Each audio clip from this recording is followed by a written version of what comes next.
2, 3. There we have audio now, right?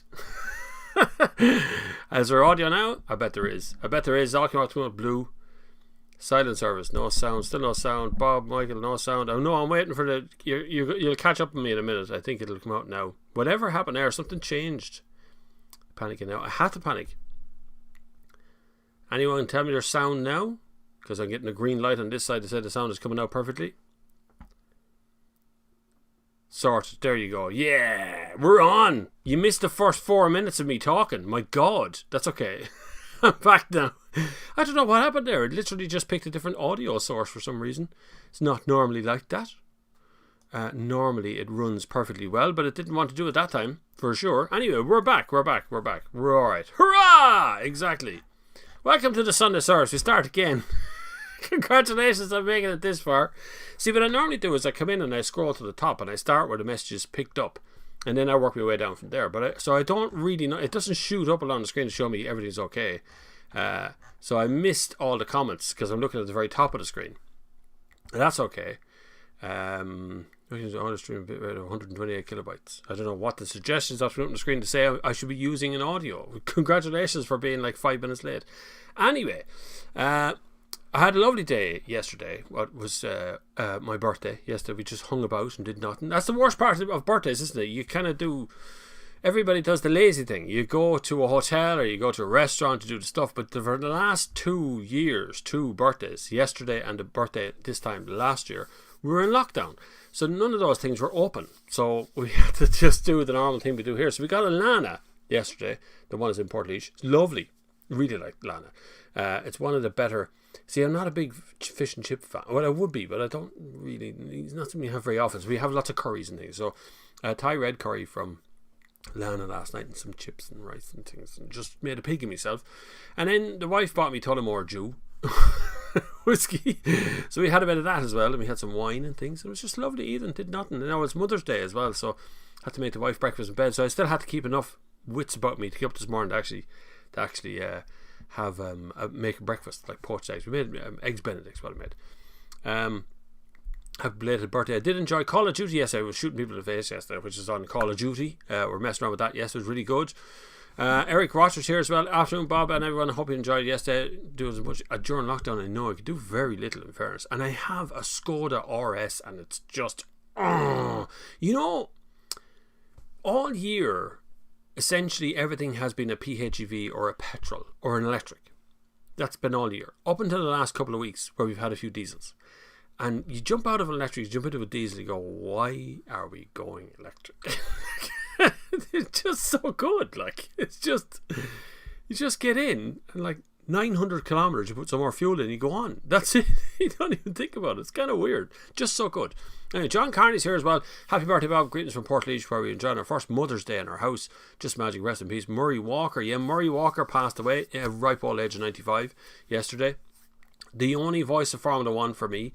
We have a few Irish voices as well, but I grew up listening to Murray Walker and his excitedness on air. And of course, you kind of learn to commentate and stuff from him as well. If you pay attention to the guy, he's a great teacher of commentating. His in-depth knowledge of a sport, which is an incredible encyclopedic knowledge, usually makes a good sport presenter. Yes, he will be missed. The voice is missed already on the radio and on the telly, but he will be missed now as well, his input into these kind of things. And of course, it's another legend gone, really. It's another one to add to the list. Paddy Commons here as well. Hi, Paddy. Good afternoon, Mark Turner Smith. My holiday. I used to love Sunday afternoons at Murray. Light heaven to him. Correct. John Byrne. Hi, Bob. Great show. Your approach, it fills a big gap in the motoring journalism. Honest, down to earth, real world information backed up with obvious experience. Thanks, John Byrne. That's really good. We tried to fill something out there, even if it's only a sense of humour. Lots of people seem to lose their sense of humour over the lockdown, so we tried to bring it back a little bit.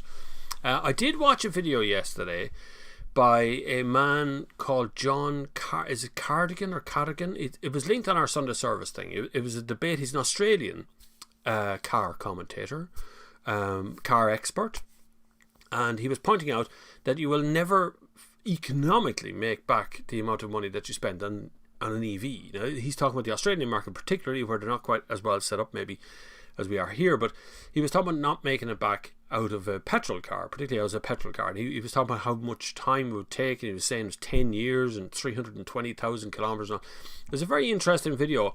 I'd like to pull it apart, but actually makes a lot of interesting commentary about it as well when he actually do some of the maths, which I did some of the maths last night, just messing around with my own kind of figures and looking at how much cars cost here versus how much you have to put into them over their lifespan to make it back.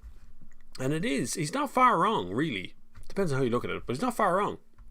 It will take you about 8 years to make back the difference in cost between buying. Now, if you take particularly Hyundai Kona, I took last night, because it's really easy to see it in Hyundai, because they have an electric one, they have a hybrid one, and they have a petrol one. You know, they have the three of them, and the three of them are on the price list. So it's really easy to look at the three cars, and you can say the spec is a bit better than the electric one, but realistically, they're essentially the same car, and one is 49,000 euros. The electric one, just expensive. Anyway, we'll come back to the electric bits in a minute. Mark Arundel is here as well. Look forward to it. Thank you, John. John Burns says, what do you think of the Audi A6 DSG box? I've heard very polarized reviews and reliability. The older ones, the early ones, John, of any DSG were a wet gearbox, I think, or they were dry. There was an early one that was quite unreliable, and it had a lot of problems with it. Volkswagen corrected that over a decade ago. Really, it turned into a better gearbox from there on out, and I've never had a problem with DSG, any DSG, and we've had Audi, Seat, Skoda, Volkswagen DSGs here multiple times, and I've never seen anyone give any problems, and neither have been contacted by many people out there to say that they have problems with their DSG. So I don't know, it wouldn't bother me now to have DSG. I'm very lazy though. I like DSG. I like D-Go. This is my thing. If it was a fast car, maybe you want a manual one, right? And the FX7. Hi Bob and gang. Hope all is good enough form. Yeah. Your thoughts on 3008 motorbike driving general run around post pandemic? Is it the new 3008 we're talking now, or the older one? Because I like the older one. It's a weird looking car, great big boxy square thing, but it had a split tailgate, which is actually quite good. And it was just a nice car to be in. Didn't sell very well because it's an oddball looking car, so they completely dumped that design and went with a totally different design again. This is a lot of French manufacturers do this. They throw the whole lot out and start again, particularly Citroën, but usually they just kind of go, yeah, that was a great design, now let's make something completely different. That's what usually happens. I like the current 3008 as well. Me and the little steering wheel don't get on very well. That's my problem with Peugeot all the time, is the little steering wheel just drives me nuts. On a straight road, straight line, sitting on the motorway, you're constantly twitching that steering wheel to keep yourself in the lane all the time, and it's just annoying. But the car itself is sound. It's a good little look, yeah. Sunday service highlighted the week. Thanks, Patrick. John Byrne also, do you think the modern VAG 2-litre TDI engines as found in Audi C7 can achieve the same reliability as the legendary 1.9 TDI? Nothing is ever going to be as reliable as 1.9 TDI. Most of the time, Volkswagen Group upgrade their vehicles so they go from a 1.4 TSI to 1.5 TSI by just kind of reboring the whole thing. They did that same thing on a 2-litre TDI. So essentially, 2-litre TDI engine block underneath is essentially from the 1.9 TDI, just slightly modified and lightened. It's lighter than it used to be. So it's still a bloody good engine. It's in that Skoda I have outside the door, which is a Skoda RS, and it's super. I really like that look of that car. Really good. Filming it after I finished the Sunday service. The daylight staying around long enough to actually go out filming. It used to be just going dark. Less than a month and a half ago, it was dark. By the time I'd nearly get started, it was dark. And now I'm closing the curtains to keep the daylight out. Jimmy Penrose. Thanks, Jimmy Penrose. My birthday yesterday. Martin's here as well. I'm not sure about diesel, but reincarnation making a comeback. Why I mention the diesel yoke is every time I talk about electric cars, I get the same sort of comments on most of the videos where it says that I have a diesel and I'm not changing, and I'm no way I'm going to move anything. It's just that's the end of it. So it's like looking at the diesel stuff and saying it's all going away, but people still actually want diesel. And now that I'm getting some diesel, I had a Tiguan a couple of weeks ago, I have the Skoda RS now, and you're getting into it and you go, this is amazing. Like, why would you buy it? What's the problem? Why wouldn't you just stick with what you got? Because it just makes a lot of sense to have that car, and I absolutely adore just getting in, press the start and going, not really thinking about how far I have to go, where the charging stations are, do I need a card, am I going to plug it in? You just get in and you go, diesel, 800 kilometers later, you put some more diesel in. That's it, you know. Aidan McLaughlin, I'm going to skip all the bingos and loud and clears and all that sort of stuff right now. Okay, so I'm back to normal. Finbar Riley, thank you very much for the super chat. Very kind of you to do that. You can do the same over on Patreon if you want to be a patron on the account. You can, or PayPal like Jim Dunn has just done as well. Thank you very much, Jim Dunn. Sorry, I'm right there. and you can do it over here on channel memberships or super chats or whatever way you want to. It's always brilliant. It's got us a new camera. I have to show you his new camera actually, because this has come from the patrons and the channel membership stuff. So I've got a little new Sony camera. I've changed over from my old Canon camera. It's now a Sony A6600 it's called. Very tiny mirrorless camera, but 4K. 120 frames a second. Comes with the lens and everything on it. Absolutely brilliant. Picked it up in Dublin. The door's open. Picked it up in Dublin, and it's a brilliant camera so far. That's the one that did the video yesterday. I didn't know what I was doing yesterday with that camera. I just literally put it into the car and went with it. That's the one I did yesterday on the EV, on the MG they have outside the door, which is actually a pretty good car. Very easy to find flaws with if you try. And the biggest problem I have right now is that MG Ireland they're not up to speed with them yet. I don't think so. Aidan McLaughlin says, hi Bob, VW Caddy has a new design. I'll be driving the Caddy in a couple of weeks actually. I'm talking about Caddy Camper. Yeah, the Caddy Camper is coming as well as far as I know. Really should have designed 3-seater van. Losing a lot of sales. A Berlingo partner due not having 3 seats. The one I seen best with 3 seats was a Toyota Pro S, and I know that's the same as the partner Berlingo, but Toyota put in Apple CarPlay as standard and a passenger airbag, which is not standard in the other cars. They were the two. That was the only selling points in it. Caddy has never had 3 seats in the front, and I'm not sure why they never did it, because it's a simple idea, because most vans these days are now, you know, kid carriers as well as dad or ma who drives a van for work, goes to work and drops the kids to school along the way. So yeah, I'd say they need to start thinking about the 3-seat van fairly sharpish, because that's where the market is starting to head, as vans are no longer kind of the exclusive end of what people want to use just for work. Now they want to use them for vehicles as pleasure vehicles. Well, a lot of people ask on TikTok and on Instagram about registering a commercial vehicle as a private vehicle so they can go surfing or whatever. You know, they don't want to use it as... We're going to have to address our tax system here as well, simply because people want to use a van for doing activities, just going cycling or something, you know, being able to put the bikes into the back of the van and go cycling with it. So I think vans are going to make a resurgence comeback as people realize that small SUVs really can't do everything you want them to do. You know, like if you take a SUV style car and put an estate car beside it, the estate car is so much bigger. It doesn't look bigger. From the outside, the SUV looks bigger, but actually on the inside, the estate car is going to be massive in comparison. So vans make sense. And I know we did have a Caddy Life once upon a time, which had 7 seats in it. And there was also the Peugeot Rifter was there too. That's, I think they're 5 or 7 seats as well. They're converted vans. So I think those van things need to keep going in that respect, because they were brilliant. Hi Donald Thompson and Gabrielle, thank you, happy birthday, belated happy birthday as well. Yes, Mini Happy returns. Oh my god, there's Colin Whelan, thank you very much Colin Whelan. Super chats flying in, you're very kind. I'll just check my messages. I'm sure we're alright. Yeah, we're okay. Everybody sent me a message, said it's all gone silent. It's alright, we're back. Volume will come in. Many happy returns, thank you Martin. Hitster, just checking in. What's your main topic today? Whatever we want to talk about. We don't really have a main topic. Diesel will be the big topic at the moment, because electric's really starting to take over. You know what's funny? I think I've seen 4 ID3s here in Portlaoise just over this weekend, just in and out of places.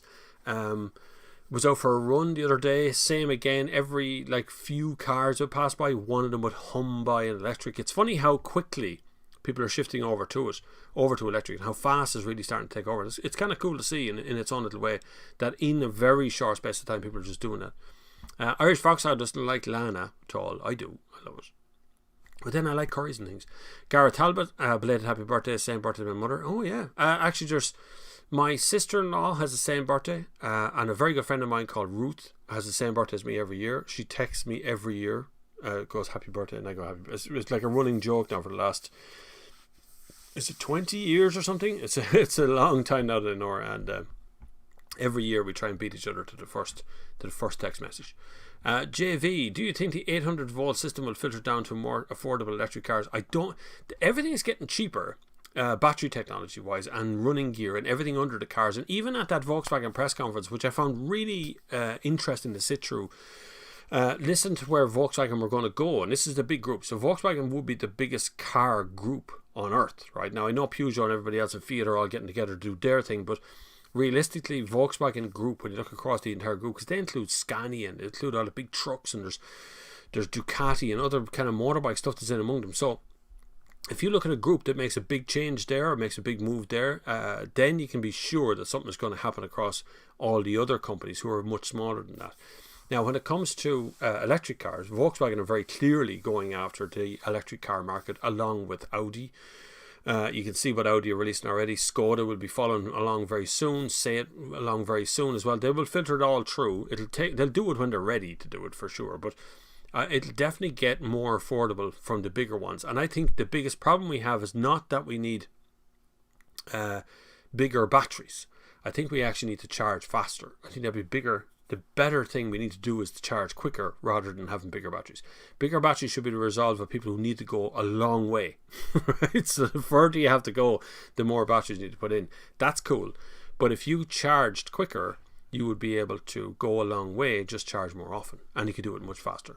That's where we want. We want to get down to kind of the same speed of charge as we do to fill up with petrol. That'd be kind of cool.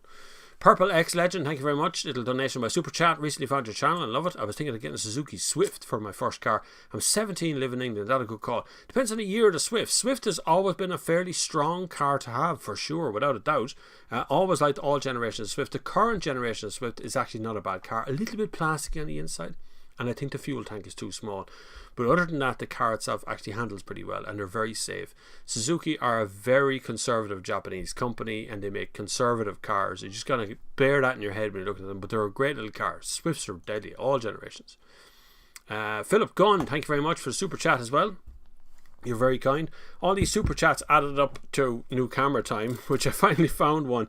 I debated for so long on that camera. Honest to God, I watched review. Do you know camera reviewers are useless? Can I just point out, if you're a camera reviewer, you're useless because I can't find you. You look up a camera video and a guy sits there and tells you what lens is on it, what's in the menu, what kind of footage comes out of it. Then they go, that's it. Join me next time when I talk about Canon. You go, hang on, just not compare it with anything. What's it like? Like, give us an idea. No, not a word. It's like, here's the camera, go buy it. And then in the next video, here's another camera, go buy that one instead. It wasn't until I found a YouTuber in America called Potato Jet, an Asian young man, and he's just super. God, the test he did was brilliant. And he tested that against a Canon, the equivalent Canon, and I decided on the Sony one. I found it very easy to use, actually. Dynamic frame. Afternoon from a rainy Scotland. Love the look of the Sony footage. Looks great. Thoughts on growing SUV outer sales. More people being stung with bigger tyre costs. Everything goes up. Every car, if it's bigger, it's more expensive in every possible way, right? So you get bigger tyres, bigger shocks, bigger track rod ends, bigger. Everything under the car becomes heavy duty, and it's the same applies for electric cars as well, by the way. So heavier electric cars have heavier suspension, and some of them actually have particular tyres that fit them. If you remember years ago, the 99 Micra had particular tyres that fitted that Micra. They didn't sell it or anything else, just that Micra. So it's actually quite expensive to put tyres on a Micra, and it's the same with the newer cars as well. SUVs or small SUVs, people buy into SUVs because they want to be in a big car, well off the road, and then they realise that these things are actually quite expensive to run, particularly around the town. If you put a 3-litre diesel engine into something and then do the school runs in it, you're going to spend a fortune on the car. Just that simple.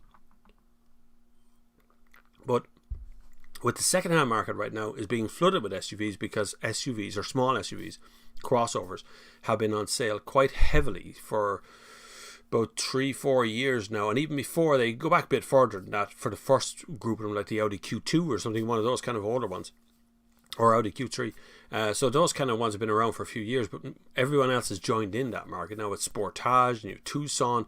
These cars sell very, very quickly. Like the Tucson was one of the best-selling cars last year, or this year, or is the best-selling car this year, something like that.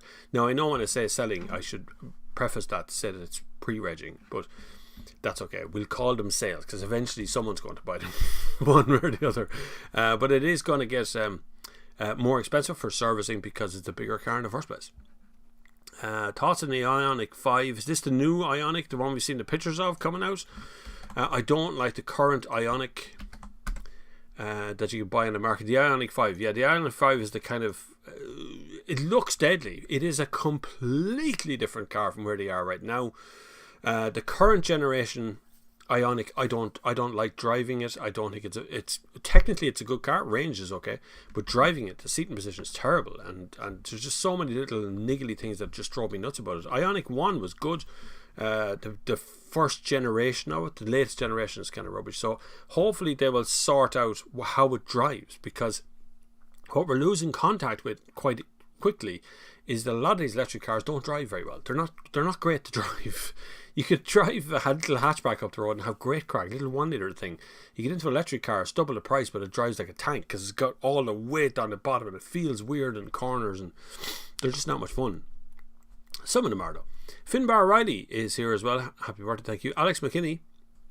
Bob, why do you think hydrogen didn't take off and it's a future compared to electric cars? Have a great day. No future to hydrogen for private vehicles. I don't think currently, or for the foreseeable future.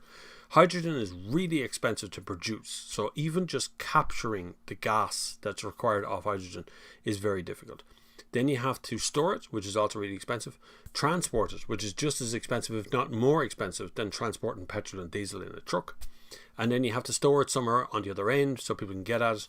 And so infrastructure is going to be years in the making, whereas infrastructure in electricity, we already have the cabling most places, so at least you can put in some sort of a 3-pin plug, of which I must give a mention now to an American couple who tagged me the other night on TikTok. They bought an electric car, brought it home, plugged in the electric car to a 3-pin socket outside rather than a proper socket, and it knocked off the electricity to their house completely.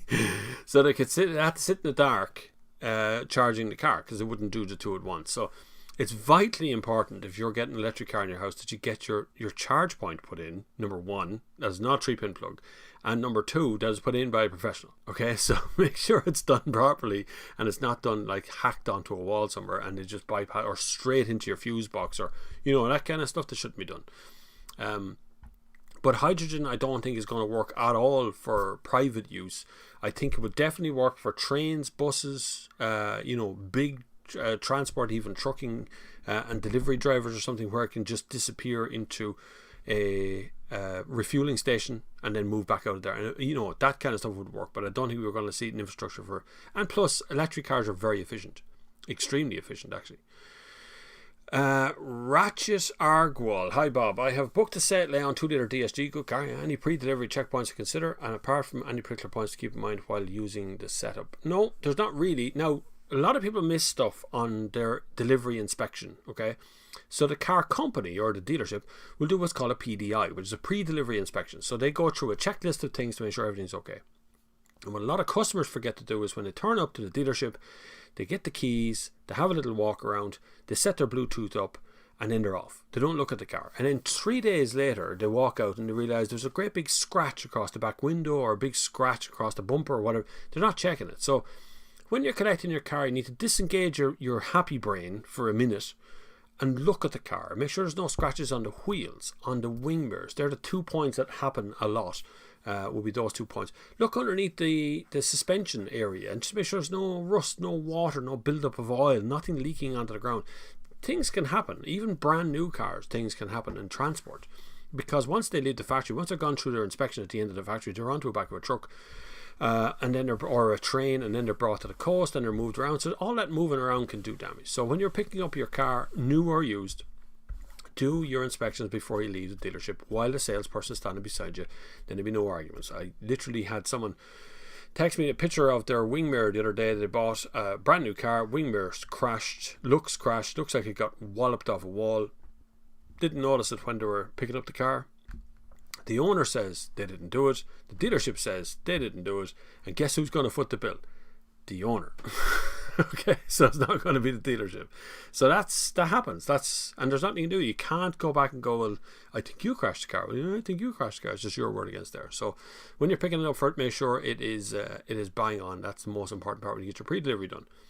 Eric Rochford, is the Octavia RS Estate up there as one of your favourites? Still a great looking package, especially in estate form. It's not an estate one, but the look of it, it's just this gorgeous colour blue, and it's got little black tint on it here and there, and it just works so well. It just makes all the right, and I know the noise is piped in, I know the noise isn't real to listen to, but you're still sitting there going, this sounds deadly. I mean, it sounds like an engine, an actual engine, rather than the kind of whirring sound that electric cars make. Not that I've anything against electric cars, you know I don't, but you still sit there going, I wish an electric car made a good noise. Because they don't. They just sit there whirring away at you. Even when you're going fast, it feels like you're stopped for some reason. Raymond Grace, after Bob posted a comment 2 hours before the live broadcast. I don't know what happened to them, Raymond. YouTube seemed to just ignore them. Once you click live, it seems to wipe off like anything that came in a couple of hours before. I'm not sure what that is. Mini Ace, hi Bob, I saw a video of you now have a Garmin Fenix. Do you like it more than the 402? Yes, I do. Yeah, that's the Fenix there. I'm wearing it now. It's a Fenix 6 Pro. I bought that second hand, mind you. But yeah, I do. I use it for literally everything. Everything. It's my daily watch. It's got 65% battery right now and will last for another 9 days before it's charged again. It's a smartwatch if you want it to be. I've turned off all the notifications for my phone, so it doesn't send me notifications to my wrist, which would drive me insane. I've turned off all of that, so it is literally just a phone and a exercise equipment watch. It tells you a lot of stuff about your oxygen, your O2 level in your bloodstream. It can do that. It talks about your battery. You've got 100% battery of your body, and it tells you how much your battery's worn down by. It's very, very clever. And it also does tempo runs and things for you. So sometimes you just click run, you want to go, and it says, do you want to do a base run, or do you want to just do a run, and gives you suggestions and stuff. It's kind of cool. So I would definitely recommend it. But it is chunky. So if you look at it on my wrist, that's much, much, much chunkier than a Garmin 245. So it's a big faced watch. You can see it there. It's a really big faced watch, and it's really chunky on the arm as well. Yellow straps are standard. There's a yellow and a white and a black in them, I think. Automotive says John Cardigan is a legend. He just cannot use his videos in college bad language. I know he was. Yeah, he was very sweary in his videos. That one I was watching. It was linked from the Sunday Service one. I just found it very interesting how he's picked up. Now, it's a shame he didn't put the numbers up on the screen as some sort of format we could read rather than listen to him talk about it. But you still look at the guy and go, well, he has no dog in his fight. Like, he's not trying to sell, and he's a journalist in that respect. So he's not a car salesman. So he's not. And it's the same for me. So when I comment about electric cars, people give out stinkers and giving out about electric cars, and then you kind of go, well, I don't sell them right now. It's not like it's in my interest to rubbish electric cars. I don't really care if you buy an electric car or not. But I thought his figures were very interesting, saying it was going to take up to 9 years, 9-10 years to recoup the cost difference between the petrol and the electric version of the same car over 9 years. A lot of that, of course, depends on the car, on the petrol and diesel not going up in price. Like if you're going to forward plan by 9 years, you can be guaranteed electricity price is going to go up for sure. I mean, petrol and diesel prices have gone up, and I got an email this morning from the AAA that explains some of it. I still don't understand why we have a lot of it. The reduction in VAT ended. It was 21%. It was, and now it's gone back up 23%. So that's 5 cents per litre, or 2 cent per litre. And then everything else has gone up. So the average price last month was 133.8 for petrol. Now it's 138.9. So 133 to 138. So it's over 5 cent gone up. And diesel is 124.9 last month, and now it's 129.8 average. I've seen much higher than those figures on my Instagram as people throw in different pictures of their local petrol station. Very interesting pictures, actually. It's weird. People send me pictures of their petrol station because I kept tweeting about it. But it's funny to see them kind of pull over and really sneaky out to the window of the car. It's cool. Yeah, click the like button. Thank you very much. It's always good to have the likes. That just tells YouTube you like it. That's not admitting to your family that you're here or anything. That doesn't share out or anything. That just tells YouTube there's something going on. Cambrian Coast says, greetings from Worcester. It's hard to say that, Worcester. But if you had a choice of the latest Mazda MX-5, would you go for the 1.5 2-litre diesel or 2-litre petrol? It's beautiful. I had one here 2 weeks ago. Video out next week of that one. And it was a 6-speed manual, super smooth car. Efficient as well, pretty good on the fuel economy for a 2-litre petrol, obviously, but like no hybridy bit. I know they're called mild hybrids, but I think mild hybrid is just kind of a mess thing. Just like, yeah, something else we can say. We're mild hybrid, you know. So I don't really think it does a whole lot. But it was very super efficient, and I would definitely pick the 2-litre because it's a big car, very big car, and I think a 1.5 will struggle to keep the power down all the time. So yeah, 2-litre for the MX-5. It is a gorgeous thing. Eric Roger, DSG dry box had the issue for fine for years. Yeah, I was thinking that. And I can't remember, was it dry at first or wet at first? It was a dry wet box at some point, and it's correct yourself in time. Hellhound says, hey up Bob, happy birthday, all the best. Thanks for that, Hellhound. Captain Tubabolics is here as well. How's the MG going? Did an update video yesterday. It is good. I don't think, if I'm quite honest, it's cost us about €20 to fill it for the 3 months we've had it, right? But considering the mileage, I don't think we would have put much more or even at the same level into the Leon. I think the Leon was costing us about 20 quid a month when we're using it to drive the kids to school and the wife's driving to work and all that was happening. It was costing about 20 quid a month. I think I would imagine, looking at the way we're charging it right now, I would imagine it's going to cost us about 20 quid a month to run the electric car as well. I don't think there's going to be that much of a saving. Now, tax is a whole different ballgame. Obviously, tax on Leon is much higher than the tax on the electric car. But servicing will be about the same. The service costs for electric cars are around the same as petrol and diesel. So I don't know. It's hard to explain where my brain is. I love electric cars, but as a financial thing, they're still very expensive. Joe Lennon, on the EV topic, called multiple dealers over the week regarding ID4, Enyaq and Ioniq 5. Very minimal information availability, low stocks, one Enyaq per dealer until minimum October. The problem, ID4 would be starting to come into stock a little bit better, I think. Actually, Paddy Common answers that question for you later on there. 1700 ID4 this year, 280 Enyaq. The problem is demand versus supply. That's really what's happening right now. People are demanding electric cars. Both information and just putting it out there the whole time that they want to talk about electric cars.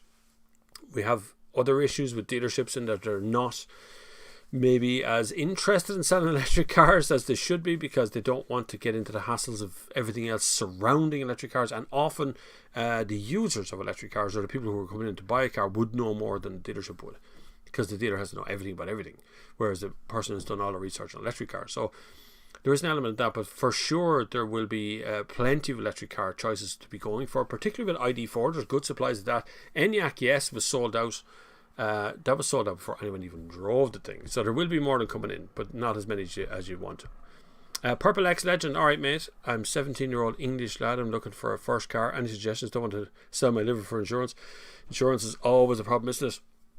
It's always the same with the insurance part. If you're looking, keep your engine size relatively small. Now you have choices of like Hyundai i10, Kia Picanto, VW Up, Skoda Citigo, Say It Me. There's all those little cars that are out there as used cars. They're the ones I'd be looking at. They'll get the least insurance. And if you have that size of an engine from 1 litre to 1.4, you're going to stay in the lowest insurance bands, particularly when you're from the UK, if you're in the UK part. Look at the different rates you can change to there and make sure you don't get ripped off is the most important part. But unfortunately, everybody has to take a little bit of a dump when it comes to the first insurance you have to pay, because it is always expensive and nobody wants to pay it. In fairness, no one wants to do it. Eric Watcher says, I love the old 1.9 TDI. Had an Octavius for years. Some engines and plenty still around with hundreds of thousands on the clock.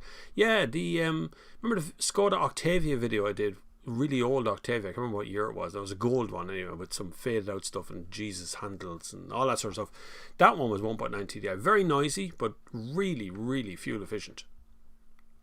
Philip Gunn says, I have an interest in a BMW 320 estate registered in Germany, 160,000 kilometres right-hand drive. Year is 2010. Was this the first of dodgy diesel? It was 2010. Yes, when the really dodgy diesel engine was in there. That's the timing chain on them can break. Most of them are recalled. I would imagine that one has been recalled as well. You can check on a recall history with your local dealership, give them the VIN number off the car. They can check to make sure it's been recalled and done, and if it's not recalled and done, then you need to get it done. be really careful with those that year, I don't mean vintage cars, but that year of BMWs, because around then those diesel engines took a bit of a dump and they started to give real problems. I mean, like blow up, chew themselves to pieces. So it can happen. Raymond Grace, Bob, my local postman now delivers an electric van, Mullingar, which is great to see, but battery's not able to for country runs. That's the problem, really.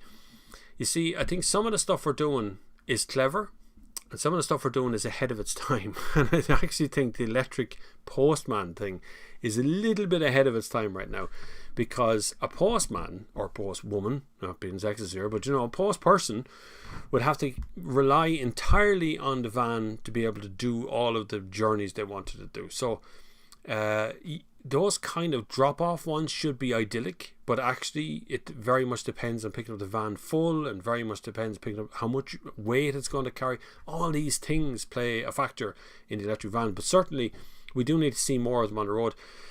The debate raged the other night on Twitter about the charge points, which is the biggest problem. A man tweeted me saying he was in Cork, he bought a Tesla, he lives in an apartment, he doesn't have a home charge point. This story gets wilder and wilder, and he's relying on slow charge points down at Cork, of which there was only like 3 of them, and a couple of fast charge points for the entire population of Cork. And of course he comes on to complain because we're recommending electric cars, but I would never ever recommend an electric car unless you got a home charge point. You're at nothing. You're not going to save a single red cent if you're going to charge at a fast charge point all the time. If you're going to regularly do that, you'll probably end up spending a bit more than you would have on diesels or petrols for that matter, because it ain't cheap to charge a car. And particularly like when you look at, if you're outside of the Ionity group, so if you're after buying something that isn't part of Ionity and you're going to use a local Ionity charger, the money's mad in them yokes. Like, that's where it gets serious money, because they want to keep themselves together for the groups that they have agreements with. So they charge very little for people who buy, say, a Volkswagen or something with Ionity, but if you're driving in a Peugeot or something, you're going to spend a fortune. So please bear in mind, if you're looking to buy an electric car at any point, they're great. Some of them are brilliant, but if you don't have a home charge point, you're just going to get ripped off. That's what's going to happen next. And it's unfortunate for apartment guys. It is coming. Solutions are coming. I'm assured by Des Mulhare and Mulhare Electrical, who I've worked with for the last couple of years on all kinds of little projects, that we are going into a point where we can start doing stuff for apartments as well. But it requires a little bit of legislation to go through first, and they're working with local councils and stuff on that one right now. Adrian Landy says, do you think a high-powered car needs to be driven beyond the speed limit to keep the engine right? No, not really. You can take it to a track every once in a while. If we're talking about something like a Porsche or Lamborghini or McLarens, yes, probably they need to be driven up every once in a while. But most of the owners of that would send them back to the car companies to do that for them. But if you're just driving like a Golf GTI or a Golf R or something, no, they'll happily tickle about the town doing their normal stuff. If you want to be driving hard, change down in gears. You can have tons of fun in first, second and third in any one of those fast cars, and you won't be breaking the speed limit. So keep it on the track, boys. No speeding on the roads, just keep it on the track. Much safer. Jim Shed, happy Sunday service everyone from Jim Shed. It's hard to believe this pandemic started a year ago, and yet the automotive industry was never busier, especially with the fantastic roll of new EVs. It's getting there. Yeah, we'll get back to normal eventually. Now a lot of the jobs are gone. A lot of the manufacturing jobs are changing and moving, and people are not being held on anymore because they don't need as many petrol and diesel engines, and so there's a switch over. Because even going back to that Volkswagen press conference again, he did say at one point that you'd have the bit underneath the car, so you'd have all the chassis, you'd have the battery, you'd have the motors, you have all that sort of stuff, and all you do is choose the wheels and the exterior colour and what one you put on. So they're talking about homogenizing the underside of most of these cars, which made them very cheap to build, but also require a lot less employees. Boss of Dave, are the days of important cars in the UK over for the ordinary Joe Soap? Yeah, pretty much. It's now so complicated to import cars from somewhere, Manchester, Birmingham, whatever. It's complicated not just because they've added a 10% to the price because of an export duty, but also because of paperwork. Just moving the car over here now has become just a problem. You'd want to be making sure you're picking up exactly the right car. Now, as we'll say Kylemore Cars or someone who'd be in Dublin who would rely entirely on importing cars, well, they will absorb that 10%. They will move that money around, will happen for them. So that's on a commercial scale. No, the imports are still going, but on a normal human being, one single person doing it, ain't going to happen much anymore, I don't think. Michael Murphy, hi Bob. As new cars no longer come with spare wheels, why can't manufacturers put sealant in the four tyres? Manufacturer eliminating messy business of using sealant when you get a puncture. Sealant is corrosive over time, so if you get a puncture and you use a bottle of sealant to refill it, you have to change the tyre anyway. The tyre's got to go. It probably won't stay very long. It'll start to deflate all over again. So there's the problem straight away with that one. But the problem for manufacturers is it's cheaper to do a lot of this stuff. So it's cheaper to put a little compressor and a little bottle of gunk into the boot than it is putting in a spare wheel, and yet the cars get more expensive. It happens all the time. It really, that spare wheel thing has to end, and it is something that bothers me and has bothered me for a long time about not having a spare wheel in the car, because you won't know you haven't got it until you need it, until you're broke down somewhere and the tyre's burst and the side wall has blown out on the tyre, and you do need a spare wheel, and that's when you end up calling the AA and everything else. So it is. I prefer if they just give us a wheel. It's so much easier. Colin Whelan, poor old Murray Walker, voice of my youth, every other Sunday evening with James Hunt. Exactly, yeah, exactly. I still remember it, and you still see the clips. Very emotional. He's one of those voices that you got excited with him. You know what I mean? You were with him all the way as it went along. It's really good that way. What age are you now, Bob? I'm 49 now. Nearly 50. Next year's the big one. I was supposed to go to Vietnam before my 50th. That was the plan all along, but the pandemic put an end to that. That's where that happens. Bob, what's Larner? Bob, the Irish food referring to? Irish food? I have no idea. Did I say Larner? What's Larner? I don't know what Larner is. Andrew Daly, hi Bob. When does Ireland come out of full lockdown? Your thoughts? We have Dublin holiday on hold, can't plan anything, lost financially on the last one with some B&Bs. Andrew, the way they're talking about it right now, lockdown-wise, there's going to be a major announcement on the 5th of next month. Or 15th of next month, sorry, the middle of next month. Now, what exactly is going to be... The Irish government is quite slow about moving forward in these things, but there is an element of stuff starting to move right now. We're starting to see kids going back to school. My kids are going back to school again. That's always happens as well. So it's definitely happening all along. Now, whether we're going... I don't think we're going to go from 5 to 1. I don't think it's going to happen. I think we're going to go from 5 to 4.5 or 4 or 3.5 or some variation between 3 and 5. I really don't think they're going to just drop us out of lockdown nowhere. So whether holidays will be welcome into the country or whether people will be welcome to come here on holidays is very hard to say. Whether you'll be safe here on holidays is the other part of that. Whether you can get around that. But bed and breakfasts are open. Hotels are open for obviously necessary things that are going on. They are open and working though. But I would say by June we will be coming well down out of level 5, 4 and 3. I think we'll be down low enough that we might actually be able to pull something together as a car show, which I have planned, believe it or not, for later in the year. Probably July, August, somewhere around there. A car show that we're going to do, kind of putting together the bones of it right now with local radio stations, and we're going to start pushing it pretty hard. Anyway, Jared Hewitt, are you on Revolut? I am, yes. Well, I have a Revolut thing, yeah. I have no idea how to share Revolut. I only know how to send it money. And I know how to choose the card when I'm in things. So I do have Revolut, yes. If you want to use that, you can. 0% fees paid. All right, okay. You can send your funds on that. All right, fair enough. Yeah, but you can send it on Revolut. If you have my phone number, sure you can. Happy Mother's Day, Mrs. Flavin. Yeah, she's downstairs relaxing now. Anyway, it goes on as norm. We don't do Valentine's Day at all, and we don't really do Father's Day or Mother's Day. You don't really do anything special for it. We just get the kids to make cards and do stuff, and they just hang out with them. Keith Colton, as much as we might like driving petrol diesel, we can't keep using them. We've been taking a loan from the planet. Now our bills are being called in and we have to make sacrifices to pay. Correct, you're absolutely right, yeah. I don't have a problem with that statement. We definitely have to do something on the CO2 front and the NOx and every other thing that was around.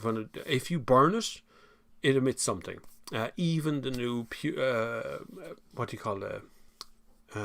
fuel. Porsche developed some sort of fuel that they say is going to be as clean as electric, and it's a fuel, but if you burn it, it creates some sort of CO2, so I can't understand how it could be clean as electric, but I suppose it depends how you make your electricity as well. Everything is in change, everything, how we get electric, all that stuff, it's all starting to happen around the background as well.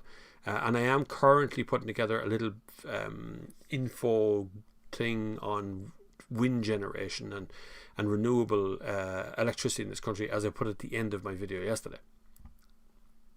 Jim Shedd agreed. Murray's Walker, RIP, was a true voice of F1, especially back in the day when F1 drivers were real drivers, not worried about their hair. Well, there was a lot of drink driving back then, so there's a lot of things that are best left in the 80s and 90s, to be honest with you. It's nice to see modern F1 people be... The problem is, if you're on social media for even a short period of time, eventually you get to a point where people look at you as if you're supposed to be a guiding light for their lives. You know, what you're supposed to be dead right every time, and you're not supposed to. That kind of stuff is kind of weird to me, because I notice it on TikTok, when you want to just crack a joke and something to go, no, you're not allowed to talk like that, because look at it, you've got a platform now. And you go, what do you mean a platform? It's not a bit of crack, like. But it's the same for Formula 1 drivers, unfortunately. A lot of them would instantaneously lose their drive if they were caught drinking and messing and snorting, anything like the older guys used to do. You know, they had the good time. The older guys had the good time. That's what it came down to, really. Mike Kelly, thank you very much. Very kind of you for the super chat. Did I miss anyone on this? No, I'm okay. I don't know what happens if you do a Revolut. I don't know where that goes. I never had to look down for that one. Dynamic frame. For me, I'll never buy another diesel. Not worth it unless doing high mileage. I agree. Servicing costs are much more expensive, so offset your fuel RFL savings on low miles, plus petrols sound better. Correct, the petrols do sound better, yeah, and there's a lot of fake noise when it comes to diesel stuff, but if you're very long range driving, I still reckon diesel has the edge over electric. Just because diesels are cheaper to buy than electric cars, not because electrics are less efficient or anything, just because one is so much cheaper than the other. But fuel will go up in price, and will continue to go up in price for another while yet, I suspect. JP O'Rourke, hi Bob, happy birthday. Do you think saloons will come back into fashion again, or are SUVs here to stay? I hope SUVs are not here to stay, George, if I'm dead honest with you. I really think SUVs are lovely. They have a purpose. They can be very good and very useful. But right now, there isn't one of them that is that really good to drive.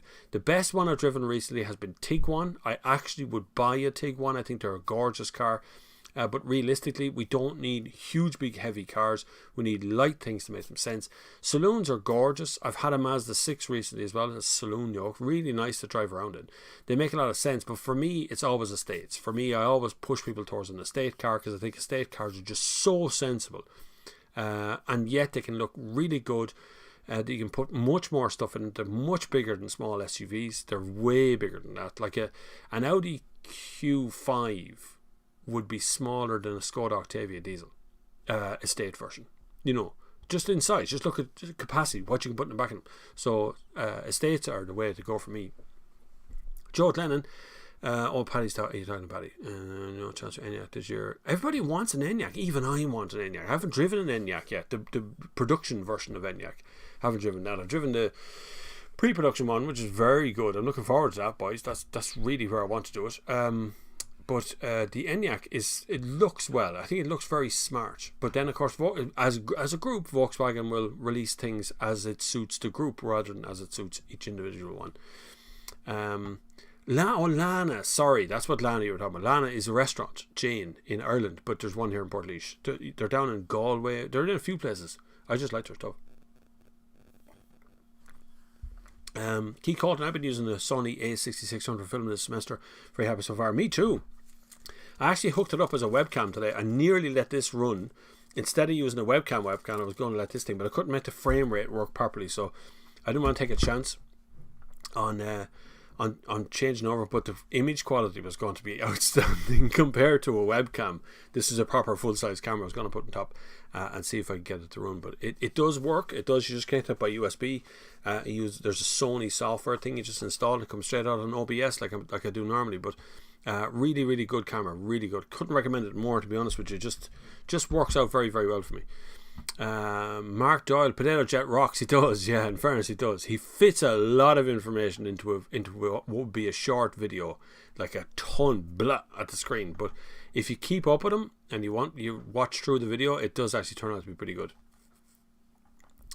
Joe, forget ENIAC for 2021, but supply much better in 2022. ID4 supply is good. Any of the Dublin dealers will have allocation. Just move fast. The demand is very big. That's from Paddy Common. He's right. Demand, and I had so many emails after the ID4 video, which went viral for me here on the channel. Like 150,000 people watched that in very short space of time. But after the initial go, absolutely everybody emailed me about ID4. I think demand is going to be very big for ID4. I think it's ahead of the curve because Model Y isn't here yet from Tesla, which would be the direct competitor. People want to know, should they buy a Model 3 or Model ID4? ID4 is not a Model 3. ID3 is like Model 3, only bigger, much bigger. I still like ID3. Just a really nice car. Just an honest, nice car. But ID4 is a super yoke.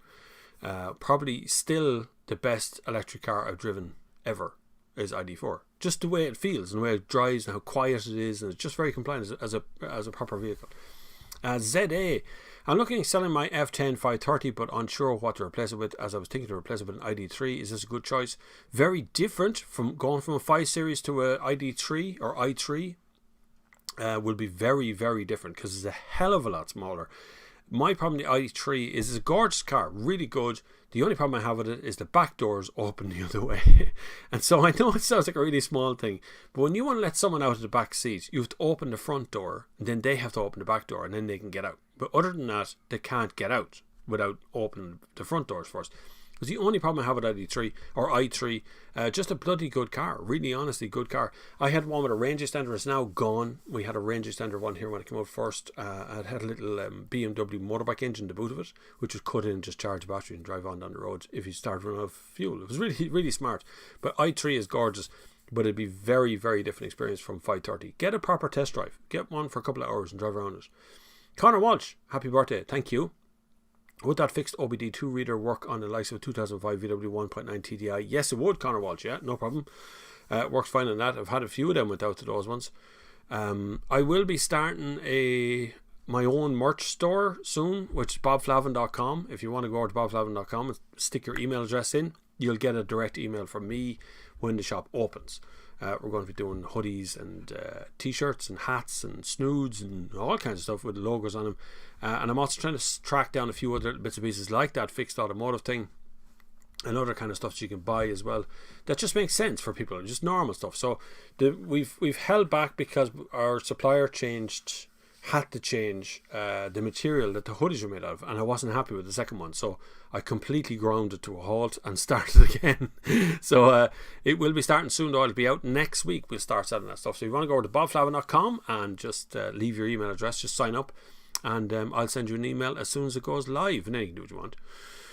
Smash the like button. That's a good idea, Mick. Thank you. Jim Shade, well said. Dynamic frame on diesels, what with EGRs, dual mass flywheels, injectors, and high service costs, great for long haul. That's it. Yeah, it is true.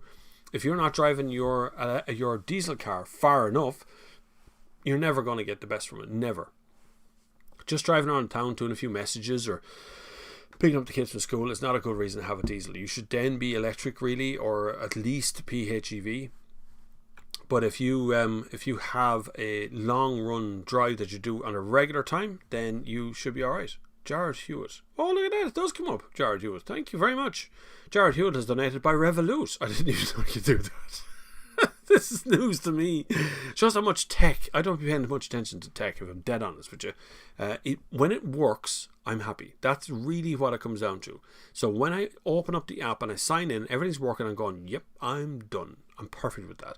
So I don't invest much time in doing anything else. But Jared, thank you very much for sending us some money by Revolut. I had no idea how to do that. I'll try and figure it out later. Paul Cullen, Renault Megane Sport Tour or Skoda Octavia Combi? Octavia Combi. If I had to pick one of the two of those, it'd be Octavia Combi by a long way. Skoda Octavia is still one of my favourite cars, and the Combi version is still just a good, honest car. Renault make very good cars. The Sport Tour is very good. There is a difference in price between the two of those, but as just a car that works very well for me, Skoda Octavia is pretty good. But I do like Renault Megane. Like I'd be off to buy a Renault Megane, then I just veer off to the Skoda dealership anyway. Paul O'Connor says he's late. Oh my God. Have you got a note from your parents to where you were? How are you doing? What's going on? I want to know to say what's happening. Alex Theodore. The price of petrol in Dublin is extortionate. Saw petrol at 158.9 last night. That's crazy, isn't it? That is some serious money. Like, forget about it. When it comes to that, when you look at that price of petrol, like, you wonder where that's going to end. How high can that go? Like, it went up by the VAT, which is one thing, it's 2%, but it's going up. It's just going up the whole time. Thomas Doherty says McGann Estate is really nice and comfortable. There you go. You see, there's always a difference of opinion when it comes to that. He's right though. McGann Estate is very comfortable. Niall Power says, "Hey Bob, Sam in the shop getting fixed. Of the timing belt goes and the car still on, or does it just die?" No, if the timing belt's gone, it's gone. If it's not going, because the timing belt is tons of wheels that are of gears that are all being moved about, things that are attached to that timing belt. So the timing belt is not there, then the timing is off and the car won't even start. It could seize like at that moment when the timing belt bursts. Warren Savage says, "Hey everyone, I've logged on the price of the last few weeks. Filled up 3.5 weeks ago, more or less identical, 133.9 here in Waterford City. Hope all is well, Bob and gang." There you go. So some places are not seeing the same price rises, although they are still expensive. I mean, it's petrol. It's like, why? I'm trying to do something with my Seat as well.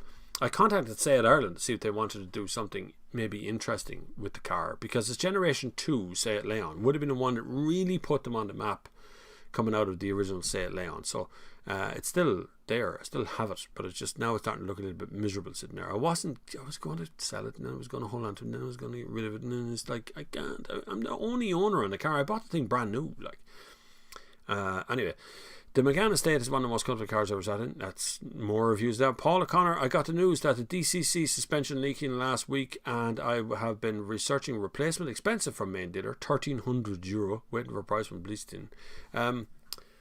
30 DCC suspension, €1,300 for a suspension replacement sounds expensive, but it just depends on what shocks we're talking about. Front shocks tend to be more expensive than back shocks, but whether it's all the shocks, or you'd normally change both sides. If one shock is gone on the left, you would change the right as well. This would be sort of common stuff, although a lot of people say you don't need to do it anymore. Maybe you should though.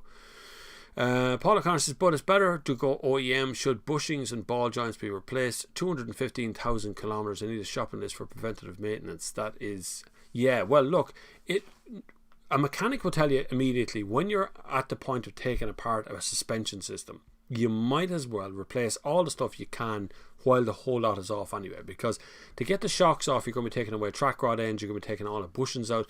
Everything nearly has to come out of that wheel arch to get at the shock absorber. So you would normally, while you're there, start changing all the bushings and joints or anything else you can find just to kind of get it done. Although I probably wouldn't change a whole lot of the connecting arms, but the bushings that are involved in them, yeah, for sure. Luke McNamara, Bob, did you hear about Murray? I did, yeah. Gavin O.B. Paul, shocks in my Cooper with DCC were 1,500 to replace. So not surprised your price. There you go.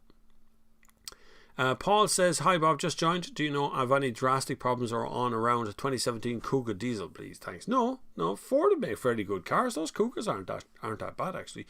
I wouldn't be keen on the look of it, but it's still not a bad car to drive. They're pretty reliable, pretty honest looking cars. They work very well. There wouldn't be anything particularly that comes up regularly from Ford, no. Martin says, in the UK we used to have milk floats which were all electric. They travelled home at 4 miles per hour. I know. We have Father Ted, of course, which was a Channel 4 programme as a comedy, and one of the most famous episodes was Dougal on his milk float travelling on the road with Father Ted in front of him doing things. You got to see the episode. It's one of those things that comes up. Gary Jameson, thinking of buying a Toyota Corolla hybrid. Hybrids are really popular. If you look at the current sales in Ireland particularly, you will see that hybrids account for a huge amount of the top 10 from Toyota as well, but they're actually just sitting there the whole time.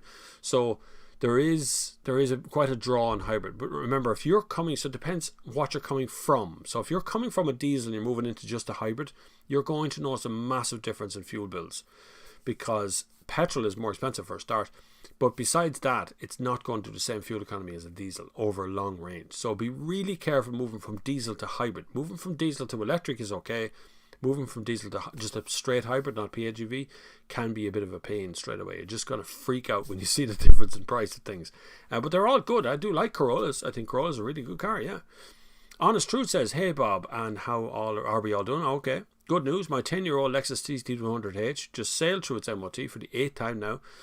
May not be comfy or good looking, but they're reliable. That's the thing. That's the thing. The CT200H just refuses to die. I think it's the most horrible car I've ever seen in my life. But that's okay, because it doesn't matter what I think about the car. It's yours. But you're right. Lexus do tend to make incredibly reliable cars. And most owners, like yourself, buy the car and they just hold on to it for 10 years. So the sales look miserable of Lexus. But it's just because people don't trade them in for anything else. And then they become hand-me-downs and everything, so they end up staying in the family anyway. Clover Video. Do we really need 400 mile plus range if we need to stop after a couple of hours according to the highway code? Thanks, Darren.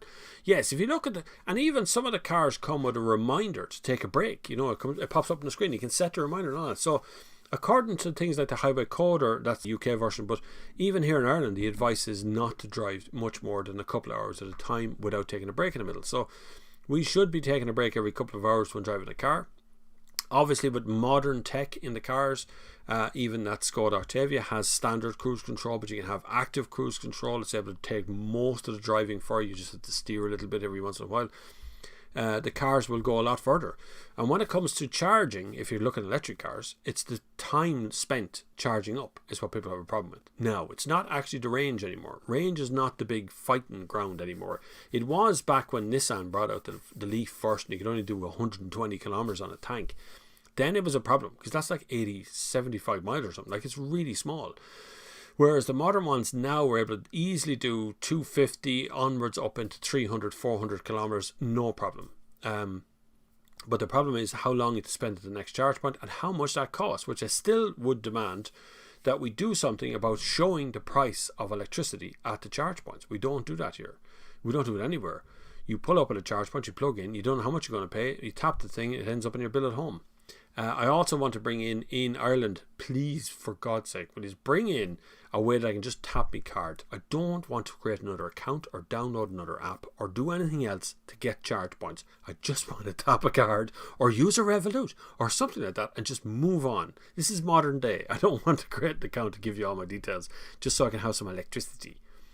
Because you're going to sell all my details to somebody else, and I don't do that in a petrol station. Garrett Talbot, high-powered cars tyre wear an issue like a Porsche. Its camber means the tyres are now flat to the ground. When driven at 60 miles per hour to 70 miles per hour, car pushes tyres flat to the ground. Slow driving means uneven tyre wear. That's a fair point, yeah, that's true. Hi, Mike Kelly. Chrissy B says, hi, what do you think about the Stellantis investment in Alfa Romeo and Lancia?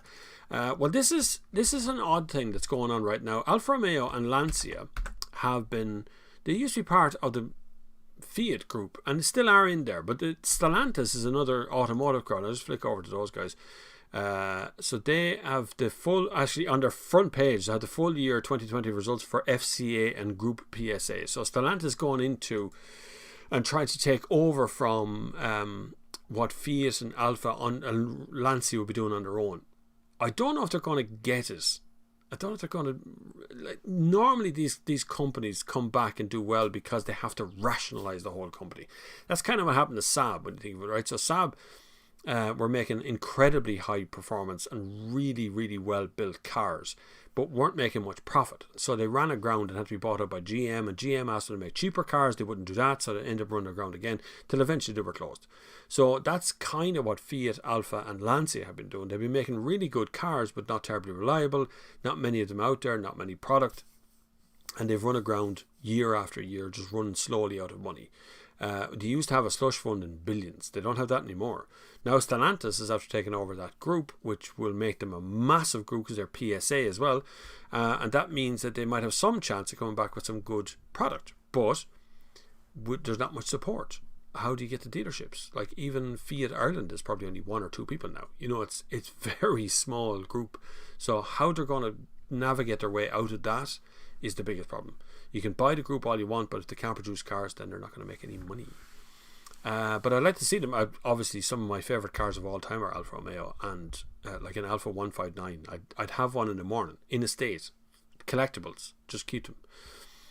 Automotive says not only do you not get a spare wheel, you get no jack or brace. You're right too. You get nothing at all in the boot anymore. And often now they put in a big styrofoam thing in the boot that is the shape of where the wheel should be, because in some markets they do give out a wheel and other markets they don't.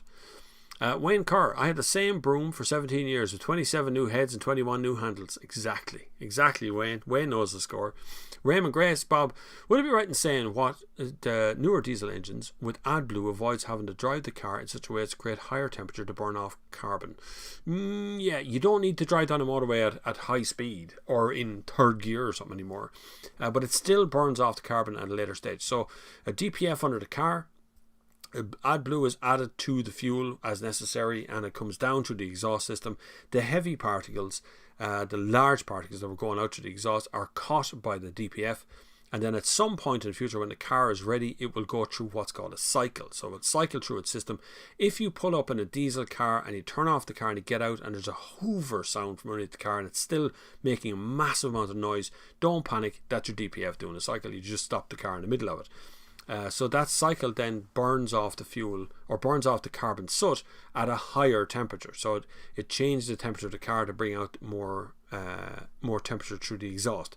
So it does burn it off. It still creates CO2. It still creates NOx. Just does it when it's supposed to be at a good time, rather than all the time. So it's catching it and then burning it later on. So it does create a higher temperature, but you don't need to drive the car at fast speeds down along motorways anymore. In other words, negating the problem of actually having saving any money, because what was happening was people were catching it all in DPF, then they go down a motorway driving really fast to try and get the DPF to burn off, and they were just using more fuel doing this unnecessary journey, but you don't do it anymore. JC, and they will be coming for gasoline filters as well. They will have GPFs, gasoline particulate filters, will be coming. It's on some cars already. JC Flippin says, good news that GridServe are bringing new impetus to the Electro City at motorway services in England. Someone's always bringing something. I'd love to see, like, the UK got such a jump ahead, but the problem is I've seen journalists over there and they've got like 5 or 6 different cards just for the local area to go around and get charges. I just want one, either just one app or one card, or just my bank card or something. Just be done with it. Like, I don't want to be signing up for everybody. It's so annoying. But I would like to see more competition in the market here. Would be really good. Once the market really opens up here, I think it will happen. I think we'll get there to the point. I know I was talking to Desmond here as well about EV Box, and I know they plan to have the fob that I use to stop and start my charge downstairs connected to this address, so I can stop and start to charge on any EV Box anywhere in the country. So even like pulling up outside of someone's house, I could charge it, and it will just charge back to me. It will just charge back to my bill. That's also going to be happening. It's more for fleet organisations than it will be for just ordinary users, but it will be coming, alright. Dennis O'Hare, hi Bob, is Ireland the only country that has a year of registration on the plate? Your car is new only for 6 months, then you think this is a good system? Yeah, it is. We are the only European country that does this really logical license plate. When you think of it, it's actually really logical. So it's the year the car, and also what half of the year is registered. So right now we're looking at 2021, so it's 121 written on the car, and then when it comes to later in the year it'll be 122. But the second half is the county it was registered in. So Galway, Dublin, you see a D, it'll be Dublin. And then the last set of digits is actually the point of registration. So it's the number it was registered. So that'll actually tell you how many cars are being sold in that county. So you see the numbers are sometimes 6 digits for Dublin and 4 digits for other countries, or counties. So it's a really logical system. And the Gardaí have been the one that's actually been driving to make sure that we keep that one as it is, because they get at least a partial license plate really easily from anything that's been recognised on the street. So they've been pushing for that for a long time. Now, the problem is that a car bought in the second half of the year or the first half of the year has different values. Even though it's the same car, it can have a different trade-in value because it's a later car, a later model of it. But that was happening in the UK for a long time. The UK have the 2 points of the year for registration as well. The idea here was to take the pressure off January sales, because most dealerships were doing all of their selling from September, December, then into January, February, March, and all deliveries would happen around March. So during those first 3, or even the month into December and the first 3 months of the year, It was just flat out all the time. So the idea was to break it into 2 halves of the year. So you'd have July registrations would come into it eventually as well. It hasn't quite worked out at taking all the pressure off January. Still, people want to get the most of the year out of their car. But there is some deals to be had in the second half of the year. You'll find in July some of the cars go down in price. And you have some chance of getting them a little bit cheaper. So it's a system that kind of works. It's not a great system. It's not a perfect system by any means. But it certainly does kind of work in favour of the dealerships, mainly down to stocks as well, just trying to figure out where things are stocked and how much you can get of them. Jim Shed says, Bob, check out 2006 Mini GP1 that sold for €22,000 at auction last week. Those things are fetching huge money. Yeah, the older Minis really are, yeah. Older cars, and they're not even that old, but older cars are doing pretty well at auctions because people realise there won't be that many of them around in the future, you know. We're not going to have a long term of this stuff. Because, like, petrol engine is only, like, 1900s, into the early 1900s, very early. Like, before this First World War is where petrol engine really started, combustion engine really started to pick up.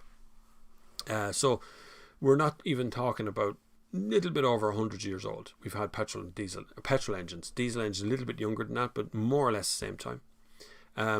Richard Proudfoot, the heart says buy a Honda E, the head says don't buy a Honda E. The trials and tribulations of first world problems. Love your reviews, Bob. Thanks, Richard. I really like Honda E. I don't like the range of a Honda E. And I also would reckon, given that technology moves on really quickly, I also think those little screens will eventually wear you down and you'll go mad looking at them, because they are just full of menus. Like, there's menus all the way over to the passenger door. There's menus. It just seems to be full of menus, and I love it. I think it's a great little car, but I would certainly, for the money, considering its price, I'd certainly look at the competition around the edge of it, because it is very cute, but it's really short range. It is the cutest car you can buy in the market at the moment, though. I don't know if cute is necessarily a good selling point for a car, but it certainly is cute. I'll put it that way. Someone else answered, Bob, was a place you went to, yes, for her birthday. It was Lana, yes, sorry, I should have said Lana. Danny, with 2 I's, says, hi Bob, I saw a new Irish car auction website online. I was wondering what to think of them. Would something like that work here? It doesn't. There's something in auctions in Ireland, there's something people don't trust about auctions. Like, Windsor Car Auction has been around for years. All those kind of car auctions have been around for a long time. Mostly it's trade people. You don't really see a lot of ordinary Joe Soaps turning up at those sort of things. And so we never really had a faith in them here. And I know what the kind of auction sites you're talking about, like in the UK. It's like eBay for cars. You know, you could do that sort of thing. And certainly someone would buy the car here. Would they be making any money out of it right now? I also see a lot of competition sites starting up as well, where you can win a car from various competitions. And I'm just warning everybody that some of the investigations I've done on it out there, some people are being left with the VRT bill on these cars, right? So you're winning the car for a tenner for sure, and then suddenly you're landed with 6 or 7 grand's worth of VRT to pay on top of the car. So just bear that in mind. Just make sure the car is Irish registered before you enter the competition. Otherwise, you're going to pay the VRT.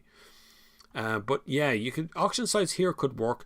I'm surprised we don't have a Car Wow, or we don't have, you know, those kind of versions of them over here. You can buy, like, the principle behind the Car Wow thing on Matt Watson's site, but the principle behind that is that you can buy a car, but if you do it through Car Wow, they put it out as an auction system across the detail of what you're looking for is put out across all of the dealerships, and dealerships sort of bid for your business. I don't know how successful that would be here, but it's one way of looking at things. What's your thoughts on carbon capture technology and the fact that some have partnered with oil companies so they can use captured CO2 to help mine oil? Necessary for evil. For now, our tech is cheaper. Until the tech comes down, until the battery technology and tech comes down in price, I don't know how well we can do with capturing CO2. We still have to use it to do something, because everything produces CO2. Even you produce CO2. Just you as a person, you're producing it as well. So everything is producing CO2. The problem is if it's in huge quantities within vehicles. The vehicles are the problem at the moment, and it's not just cars. So I'm not going to take this out in cars. It's all vehicles that burn oil produce some sort of CO2. The quantity being produced is the biggest problem. The sheer volume of CO2, and that's where we have to slow it down. And I'd love to see it capture and then be sent somewhere else. Thanks, Raymond Grace. Sorry I didn't see that till now. Thank you very much for the donation. I'd love to see us do something novel with it rather than trying to I still use that term greenwashing, that we're still trying to figure out ways of hiding it instead of just stopping it. Because it's big business. Business rules everything. I was listening this morning on the radio when someone was saying they were going to the moon. It was an American company talking about going to the moon, and they were saying, well, the Chinese are going to the moon as well, and are the British, and there's just all these different people involved in it, and every one of them, every part of the conversation was talking about his sponsors. He's been sponsored to go to the moon. It just seems weird, doesn't it, that there's a sponsorship deal to be had for going to the moon. Belated happy birthday, thanks very much. Not Ritzy. Andy Tierney here as well. Did you treat the wife? I mean, breakfast in bed, so it was nice that way. S.A. Clark, what 1.6 litre petrol hatchback would you change into a track car if you had a chance, Bob? My own Seat Leon would be a good one. The only 1.6 Honda Civics would be very good in their those VTEC engines. They survive on the track quite well, in fairness to them. They are pretty good to drive as well. I'd change one of those into a track car because you actually use it regularly on a track. Mick says, for Revolut, Bob, tap your top left profile button in the app and it will show the Revolut username people can donate to. Get out! See, you learn something new every day. Let me look at that now on the screen. Good afternoon, Robert. Thanks, Jared. What do we do? Tap a what now? That's scanning the QR code. Oh, top left profile. Listen to what you're being told about. That's what literally you need to do. There it is. Oh, I don't know what that means. I'll figure out. I'll have a look at it after. I'll figure it out later on. But yeah, there is a profile thing that's at the top of the screen there. I didn't even know I had that. See, I don't pay attention to these shows at all. Jack Doyle is here as well. Hello, Jack. Andrew Daly, any predictions on the Six Nations rugby score? I reckon Ireland would win by 13 points. I don't know. Ireland's not playing that well now, are they? Really? Like, they're not. They don't seem to be. Their heart's not in it this year. I just don't see the heart in it. Normally, look at Scotland and go, we'll march over the top of them. But actually, Scotland's playing pretty well. So I don't know whether we're actually going to do so well this time. Sony Test, that's convenient. Hi, do you think Skoda will eventually put out a car similar to ID3 and Cooper Elborn, but in an estate form like a Skoda Octavia or Scala or something similar? It's hard to say where Skoda is going to, or where any of them is going to go, because if you look at what Volkswagen has done with ID3, they've you would imagine that would have been a Golf, right? But they've invented a whole new product line. So the ID range is a whole new product line.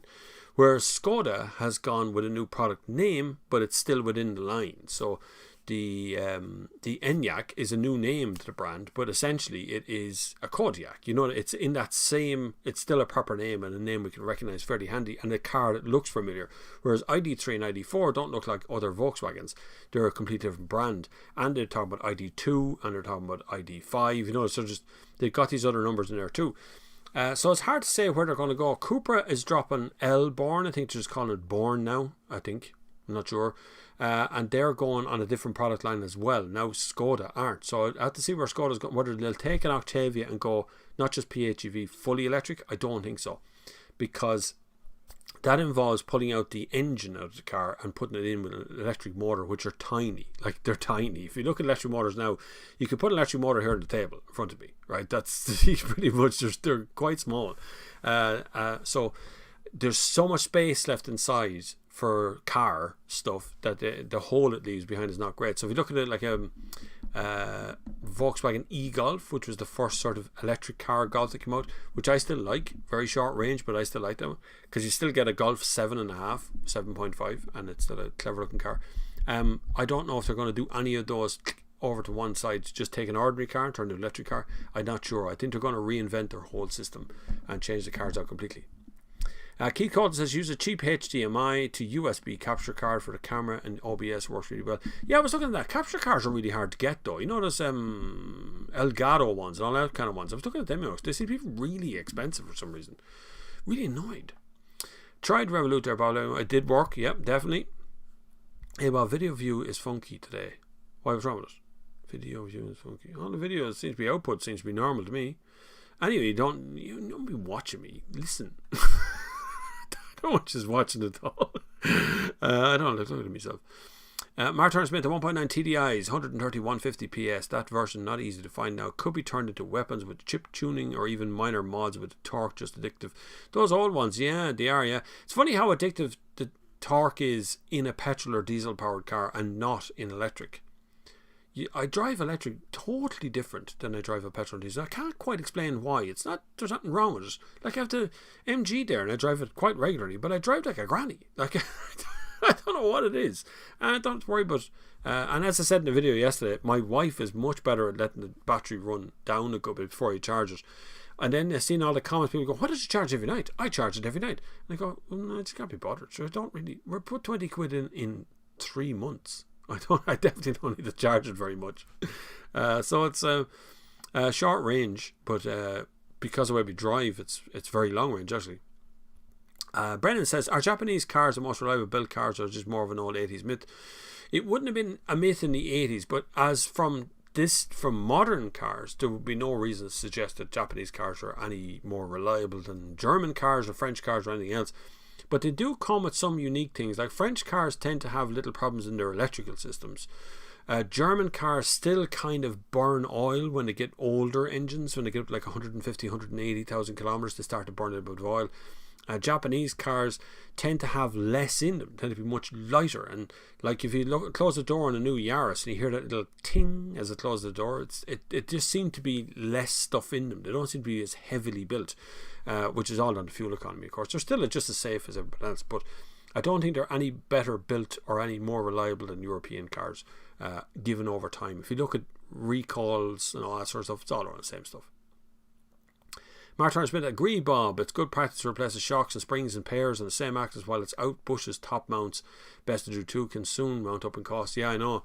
There's nothing worse for not for a mechanic, he'll get paid anyway, but for an owner to go about changing something like a shock absorber, and then 2 weeks later they need to change a bushing or they need to change something else that was connected to the shock absorber anyway. They might have just changed it in the first place. It's usually better and safer to do that too. I have a Mazda MPV 2001. It's been a very reliable car, and I'm converting over to LPG. There's a lot of people doing LPG this year. LPG stations used to be everywhere when you think of it. Every petrol station had an LPG thing over to one side of it.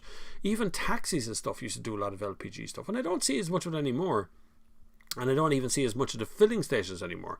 But yet I see a lot of people trying to get LPG back into their cars again. So something is obviously happening because of the price of fuel out there as well. And LPG will be much cheaper at the moment. It seems strange that we don't really, we seem to be at this point of trying to replace all the cars on the road with electric cars instead of trying to keep the cars we have on the road for as long as we can. It's going to take a while. Love seeing a few of the mod team over here on TikTok. I know it's gas and Andy. How people, because what I found since I started TikTok has been people are discovering me from TikTok, and they've never seen me before. So they're coming over, they're going, have you got a YouTube channel? You go, yeah, it's been there for like 10 years. And then they appear out. It's funny how it's a whole new audience on TikTok, but now they're starting to become an audience everywhere, which is really cool. It's really cool. The amount of growth this year on both this channel on YouTube, where my home is, and on TikTok and Instagram. Like, there's nearly 6,000 people on Instagram now, which is kind of weird. And then on TikTok, it's 91,500 followers. It's quite large there now at this stage. And Twitter is just a place for people to give out about everybody. That's all I see at the moment. They just seem to be giving out about each other all the time. It's like hashtag perpetually annoyed. Anyway, Pavel says, hello Bob, thinking about buying a first car in Ireland. Any hints how to move my no claims discount from Ireland for my Polish premium? You won't be able to do that. The whole Irish people, that ain't going to happen. The Irish insurance industry will not be interested in whether you've driven for the last 30 years out in Poland. It doesn't count here. I very much doubt that any insurance company would take it into account. Although if it's long enough, if you get because a no claims bonus is actually a sheet of paper. Okay, it's on your insurance policy that you have a certified no claims bonus for the last 7 years or 10 years, whatever it is. So you can use that or try to use that with insurance companies, but I very much doubt that they're going to give you any sort of representation with it, which is a bit of a problem. I'm just at 3:05 p.m. on the questions. Sorry, I will catch up on you, don't worry. Mark Doyle says, for health reasons, my next car will be my last. I'm thinking of a Kia Soul EV. I'm planning on doing lots of miles in Europe and in the UK. Would this be a good choice to go for, or should I go for fossil fuel? Europe has plenty of charge points. If you look at even Bjorn, is his name Bjorn, that guy? He does a lot of driving up there in Norway, tons of charge points there. I've seen a good few reviews around France and Germany, plenty of charge points around. Now, how well you're willing to reach all these charge points and how much it's going to cost you to do all that. There was a very good friend of mine who drove from Ireland here to Germany in a Tesla, and he calculated how much it cost him to do the whole journey in a Tesla using the odd supercharger here and then some just general public charge points, and he reckoned he would spend as much on diesel as he would have on electric. So broke even, essentially, more or less the same by the time he paid for it all. So careful on that one. Do your maths very carefully. How much it costs to charge would be the big thing. Steve McCormick says the magic figure for EV is probably 200 mile range. We don't need to be hauling around bigger, more expensive batteries, so the 50 kilowatt hour size is great. MG5 EV, Open Maka E, etc. That's true. Just hold on one second. I'm just going to close over a door here because it's gotten suddenly loud.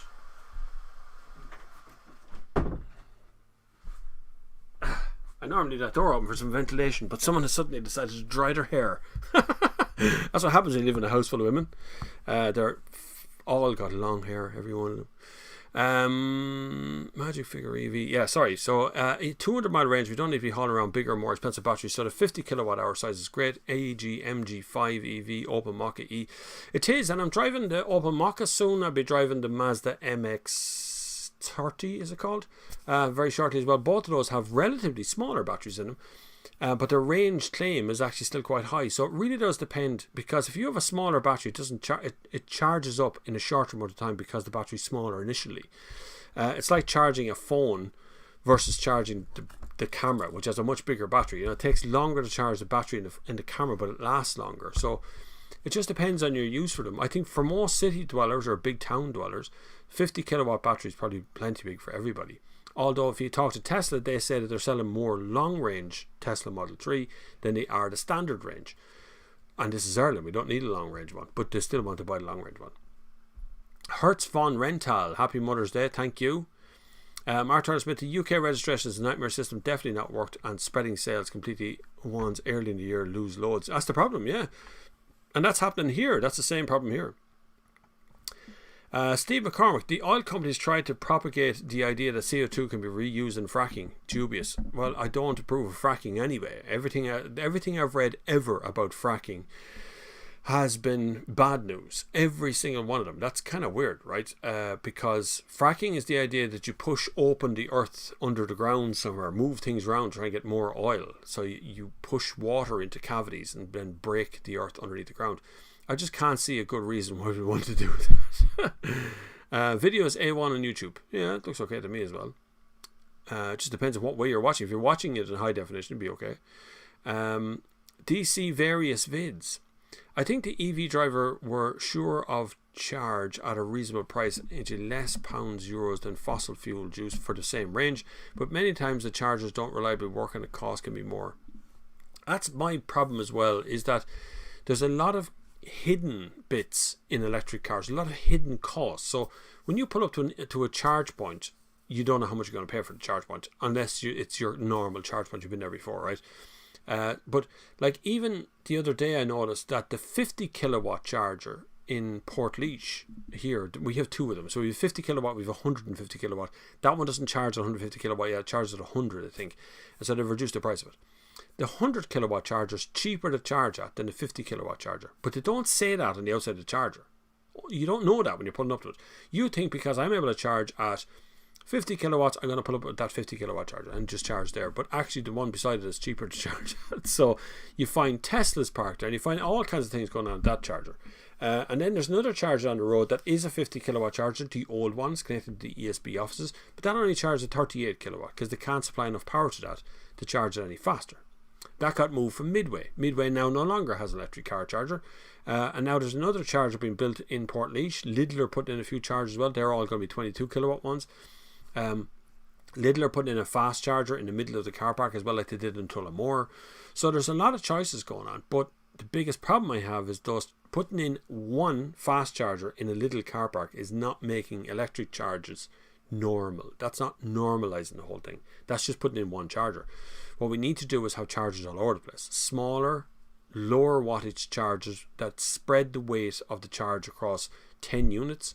So if we had 10 or 15 units all doing load balancing while you're doing it, and you're in there and you're doing your shopping in the shopping centre, and you're never short of a car park space, you're never short of a place to get a charge at, you're not arguing with anyone over the charge spaces. I just think that's more important than doing just the token gesture of just putting in a single charge at a time. If you make it common, people find it much easier to cope with. And we are increasing sales. I do see more and more people coming onto TikTok and Twitter and particularly Instagram, and they're going, I bought an electric car, I absolutely love it, but I cannot get a charge anywhere because there's always a queue at every single charge point because there just isn't enough charge points. And people want to charge fast like they do in a petrol station. They're going for the fast chargers every single time. So we definitely don't have enough one of them. Even a couple of years back we did a drive down to Kerry for Electronomus, and I was in a Golf, I think it was in an e-Golf, but it just kept going all day. It was great. It was a lovely thing. It was so easy to charge and all. But we ended up getting close to Cork or getting close to somewhere, and we ended up in a queue. Like there was 5 of us, 5 cars, and then there's another 3 people in front, and the guy in front of me was driving a Nissan Leaf, and he was reading a book, and he had a flask of soup. Like, this is how common it is for the guy to charge. So I just, at that time I was thinking, this isn't going to work. It's not going to work until we get more of that. Let's see where we are now. Magic Figure EV, yeah, we're there already. We did that one. The oil companies, DC various visions. Monovision I am watching. Good man. In Monovision. How do you have monovision? You only have one eye. Darren McCann, currently in a 2.2 litre ICDTI Civic, 7 years, no problem, 140,000 miles. Confused where to go next, petrol, diesel, or electric, or should just keep till the wheels fall off. Concerned about used car inflation. So, you have a 7-year-old car. I think it's a 7-year-old car. He doesn't say what year it actually is, but he says 7 years, no problem. So, it's a 7-year-old car you've got. Now, look, good and bad choices. I would suggest, and people go against me all the time when I say this, but I would suggest the best thing you can do is keep that car till it falls apart, right? Just keep driving it till there's nothing left of it. And then it owes you nothing and owes the planet nothing, right? If you sell it to move from where you are, if you're doing 140,000 miles over 7 years, that's all right. Mileage is pretty good mileage. Your only chance to go for is go to electric.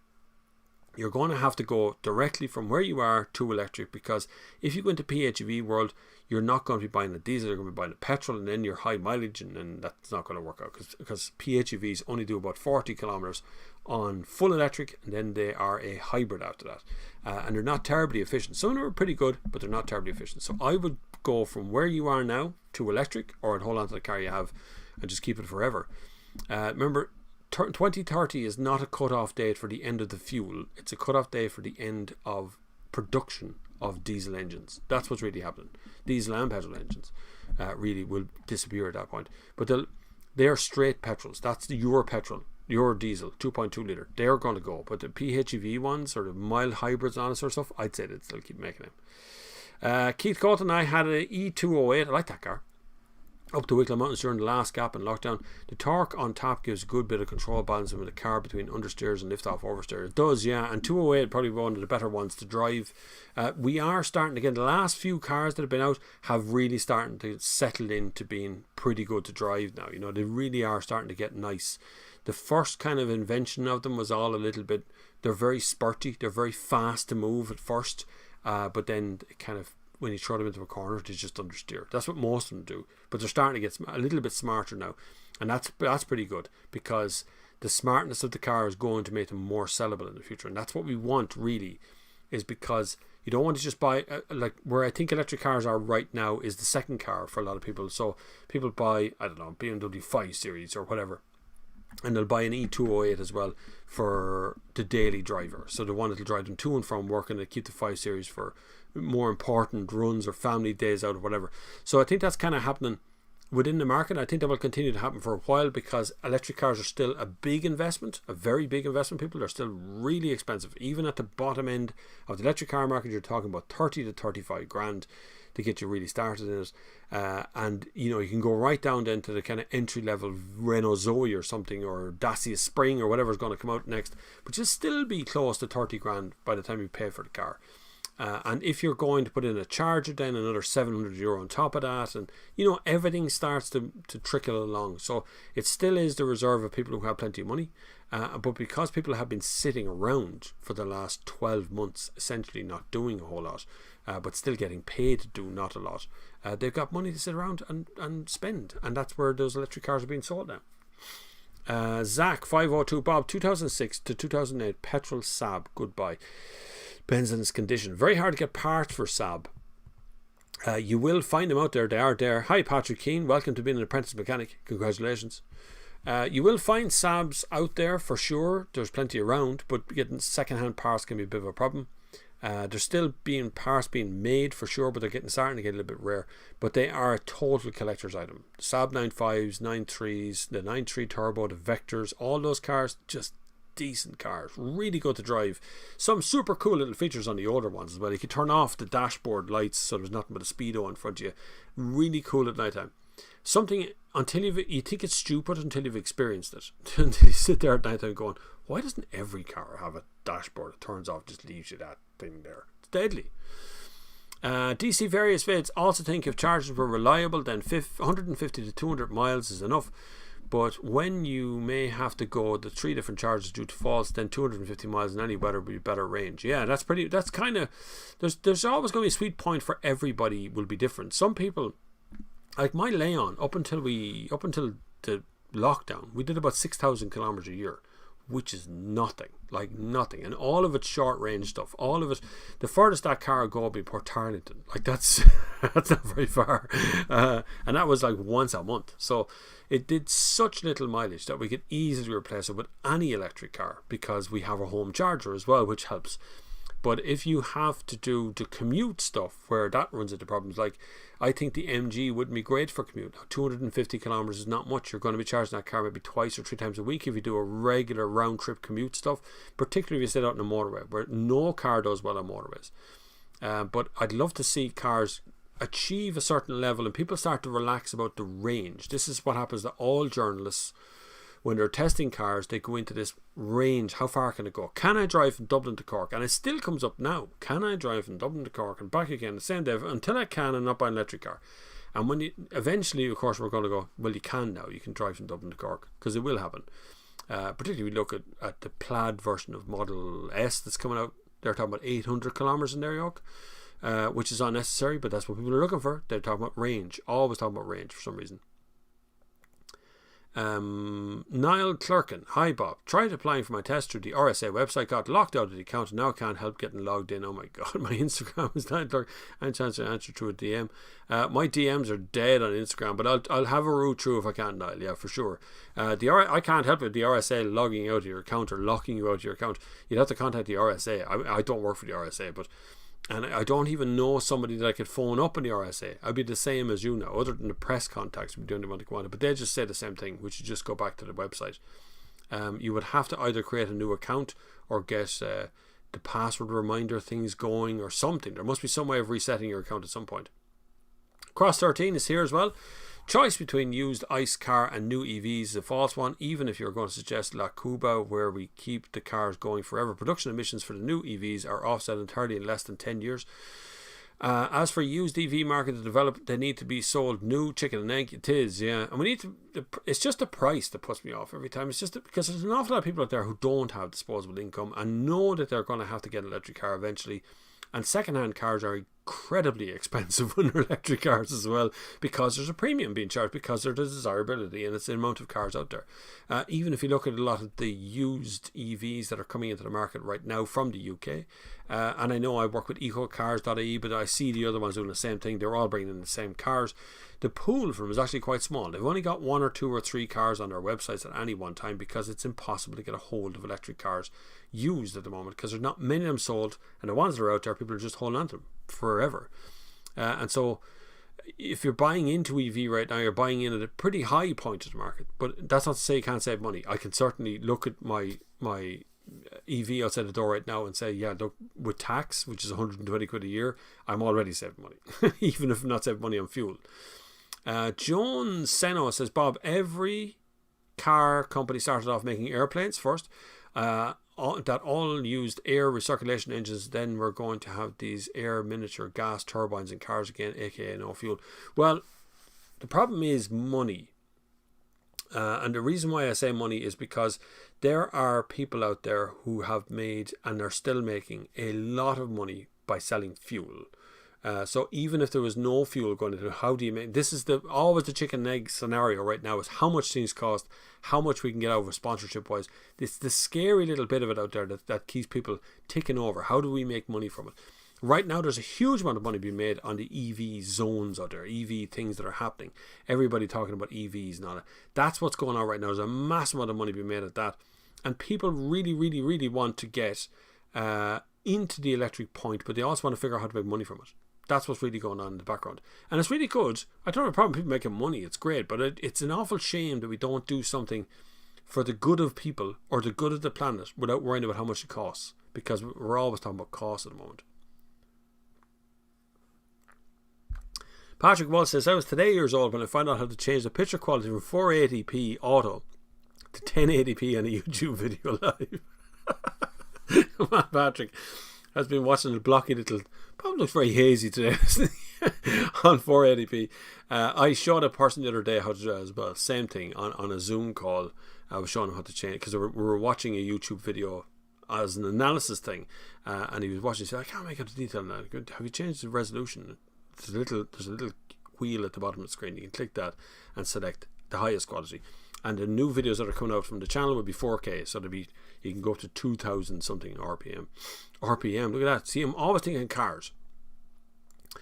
Keith Coates says lots of 7 to 11 kilowatt AC chargers trickle top up more often rather than single fast charge. That's what we're talking about. If you make something common, people stop arguing about it because it's common. Right now, we paint green squares on the ground and section off bits of car park for electric cars like they're something special. But they're not. They're just cars. We need to stop that argument straight away and start looking at why we are doing that, because they're not meant to be a special thing. They're meant to be a replacement car. So if you want to buy an electric car, you should make the charge points very common. And when you see them regularly, you kind of go, look, I'm never going to be short of a charge, because there's always a charge point. In every bleeding car park, you'll find one. Right now, people look at electric cars, then if they download an app, the app says there's no charge points near them. Ergo, Newbridge, for instance. Go into Newbridge. There's no charge points there. One in the train station. Train station is about 2 miles from Newbridge. It's outside Newbridge. It's the only charge point. So if you're thinking about buying an electric car, it needs to be a commonality thing. We need to see these things all the time, and then it'll be fine. But if we continue treating them as some sort of special thing that's out there, it's going to be a problem. And at the same time, in the background of all this, BMW are making really decent diesel engines and are doing huge research into keeping diesel engines going. No idea why. They're one of the few car companies doing it. Volvo have now said, no, we're not going to do any more diesel or petrol, but of course Volvo make trucks, so they will be continuing with the diesel. But in their production cars, they're going all electric now, and that's the way they're going to go. Volkswagen, same thing. The whole group will essentially go that way, but for the moment, it's Volkswagen themselves. And so with all these car companies out there that are making these massive changes in their production values, then we need to stop treating electric cars as a special option.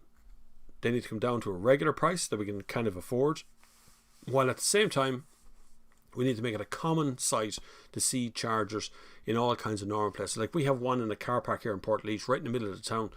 It's a 22 kilowatt charger, but it's right in the centre of town. So when you're pulling up to like Super Value, you pull into the main square, the post office there, Super Value there, there's 2 chargers over in one corner. Only one of the spaces is painted green, because only one car, 2 cars in charge at once, but they only make one space special for EVs. But I would debate that if they had 10 or 11 chargers on that square, we'd actually have much more options of parking. Anybody can park in them. You don't need an electric car to park there. An electric car, people need to come down off their high horse every once in a while as well. Just relax. Like, we're getting there. We're all being convinced we'll do slowly but surely. JP O'Rourke, hi Bob. It's here's a row. Oh, but it's a bit rugby, not most ridiculous sport ever invented. Big blokes just throwing themselves at each other for stupid shaped ball. Oh my god. I do like it. I do like rugby, yes. I would watch rugby match, and I would watch particularly Irish international rugby match. I like the combat of it. I don't know what it's like. It's a bit like watching Gladiators or something from years ago. It's got that same appeal, although legs are not being cut off and there's no lions being released anywhere, but it still feels a bit like Gladiators in that kind of respect. It feels like a war up and down the field, rather than that kind of football thing where literally nothing happens apart from a ball gets kicked up and down the field and then once in a while there might be a chance of a score, and then nothing happens. So I just find them kind of boring. Although I would watch a football match, but I'm not that weird that I don't watch any sports, but I don't sit down to watch a match, put it that way. Monovision says, yes, had accident when the child was no one in glass. I missed that. Yes, had an accident when the child was mono. Alright, you've only got one eye. Oh, cool. So that's what you call it, monovision. Nice. Joan Seno says, Bob, why can't we make smaller air compressor engines like we find in trucks and tractors? Only use air as their fuel and diesel for the lubricant only. We probably can. You probably find there's some sort of industrial reason why we can't make them small enough to fit into normal cars, or because car companies are the ones that make engines. So the combustion engine is actually produced by the car companies. So Volkswagen's engine is actually built by Volkswagen and assembled by them, whereas electric stuff is not necessarily done like that. Electric ones are often bought in from other companies who make them, or at least some of the pieces are from other places. So you'll find eventually, it is true, but you'll find eventually we will start looking at that sort of stuff. But right now the emphasis is almost entirely on electric, on all about electric right now, and nobody really wants to know about electrics, about anything else other than electric. And the minute you mention diesel or petrol, people just jump in and start jumping over you. Saab started out making air engines and planes for the military, no fueling and wings. That's true, yeah. Been around. We've got these weird little engines that are out there. It's all kinds of, like, if you look back through history, we've invented all kinds, even the way diesel works, even the way a diesel engine works, in that there's no spark plugs. You know, it's still fuel. Diesel essentially is the same as petrol, but it's no fuel. There's a lot more chemicals in it, mind you. Cross team, remember the best selling car in Ireland for the last 5 years, the Hyundai Tucson, which trim is more expensive than the equivalent Kia e-Niro. I know it's gas, isn't it? It's funny what people buy. Now Hyundai Ireland and Hyundai generally would be quite dominant in the market in that they pre-register a lot of those cars. So the sales are driven by the fact that they push out a lot of cars to the dealerships, and so the dealerships have the cars in stock ready for sale immediately, and that kind of dominates the market in its own way. And that's how Hyundai have gotten themselves into position, not only making good cars and nice looking cars. I'm not keen on the newest ones, but I find the front of it a little bit too busy with all the lights on and things on it. But I'd like to see Kia just don't do that. They do, of course, they all pre-reg, but Kia don't kind of force the market in that respect. They don't rely so much.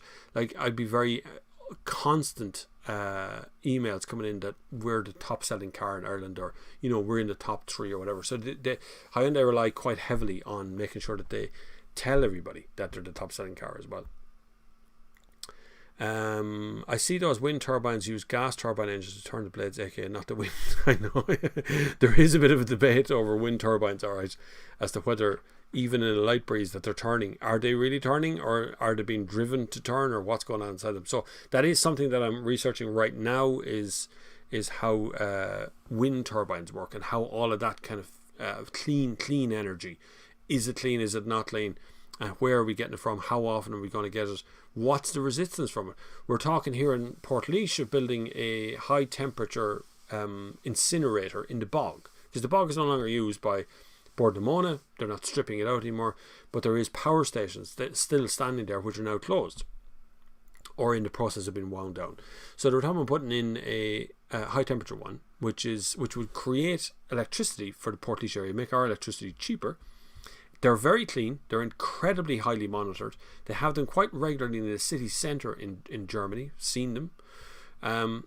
But we already have a group who has opposed them. There's already signs gone up around Portlaoise. No incinerators in the bog. No nothing in the bog. But it's incinerating rubbish is what it's actually doing. Not incinerating turf. It's rubbish. It's burning them at high temperature. Which I think is a clever engine. But we see. Keith Cotton, a push for too much aero efficiency might make everything look a bit samey. Yeah, probably would. I'm happy to take the hit on efficiency for something that looks decent.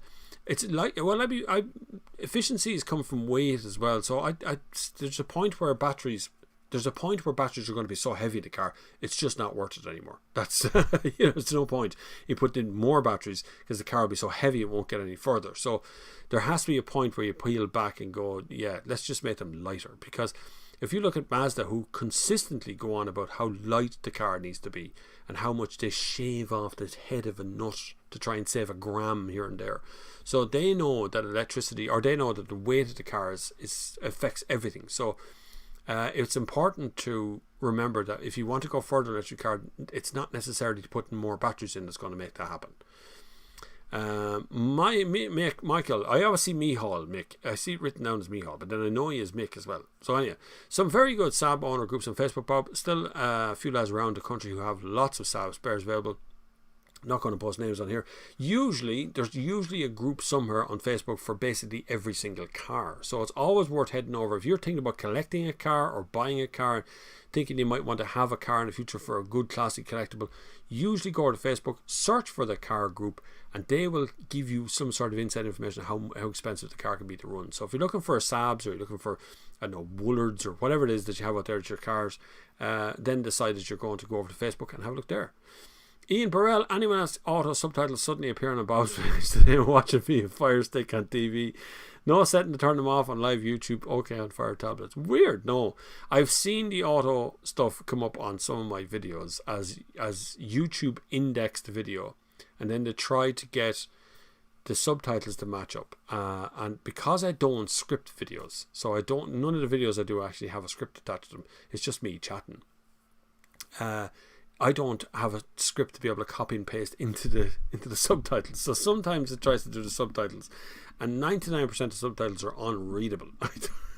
The sentence makes no sense in them. So it's kind of weird to see what YouTube are doing. Like, that's the state of translation. It's the same as when you use voice control in the car, and the car doesn't understand a word you just said because you're not speaking with an American accent. Anyway, Martin Whittaker. Hi Bob, I have a caravan and a Volvo 70 D5, super reliable. What are the ordinary family man to buy to tow it as electric at a reasonable price? They will also go 200 miles without charging when towing. And as Cross points out underneath that, the ID4 is your cheapest option for towing. Yeah, for sure. Most electric cars now are starting to get a tow rating on them. So it is definitely starting to happen, but it depends on the weight of what you want to pull behind you, because they are caravans, loaded caravans, particularly going for a week or two with all your food and everything involved. They can be really heavy out the back of a car, so you have to be kind of careful with that. Just your range wise is going to be affected obviously from trying to tow, like the Volvo's 70 D5 is affected by towing as well. So start out with ID4. Model 3 does towing as well. There is some other electric cars that to be doing. There's not that many to choose from because there's not many of them out there at the moment, electric cars wise. There's not many of them out there for sale.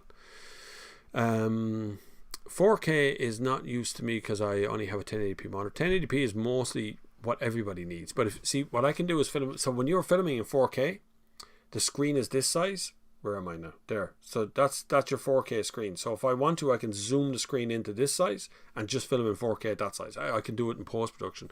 So 4K is useful for filming in, but I can also output 4K. So if somebody wants to put it onto an 80-inch screen, it's fine. Automotive 3, with people saying that EV charging infrastructure is poor, Wendover Productions have a good YouTube video called the electric vehicle charging problem. Yeah, I've seen that one actually. It's pretty good. They make really good documentaries, Wendover Productions. Definitely, we do have some forthcoming problems. If you look at it in isolation, we have problems for sure. If you look at what's been developed, there's never been as much money fired into electric technology and charging units and infrastructure. Tons and tons of money going that direction. So it's definitely something that's coming ahead of us. Now, I'm not sure we're ever going to get ahead of the curve. I think car sales are like when a car company decides we're going electric, that's all that happens. They're just going to pump out electric cars and people are going to buy them in the thought that they'll be able to save money, they'll be able to save time, or whatever it is that they're buying them for. I'll be able to clean the air, or whatever belief they've got in their mind.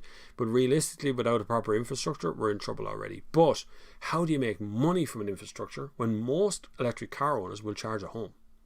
So I have never used a public charge point with the MG I've had in 3 months. I've never gone near them.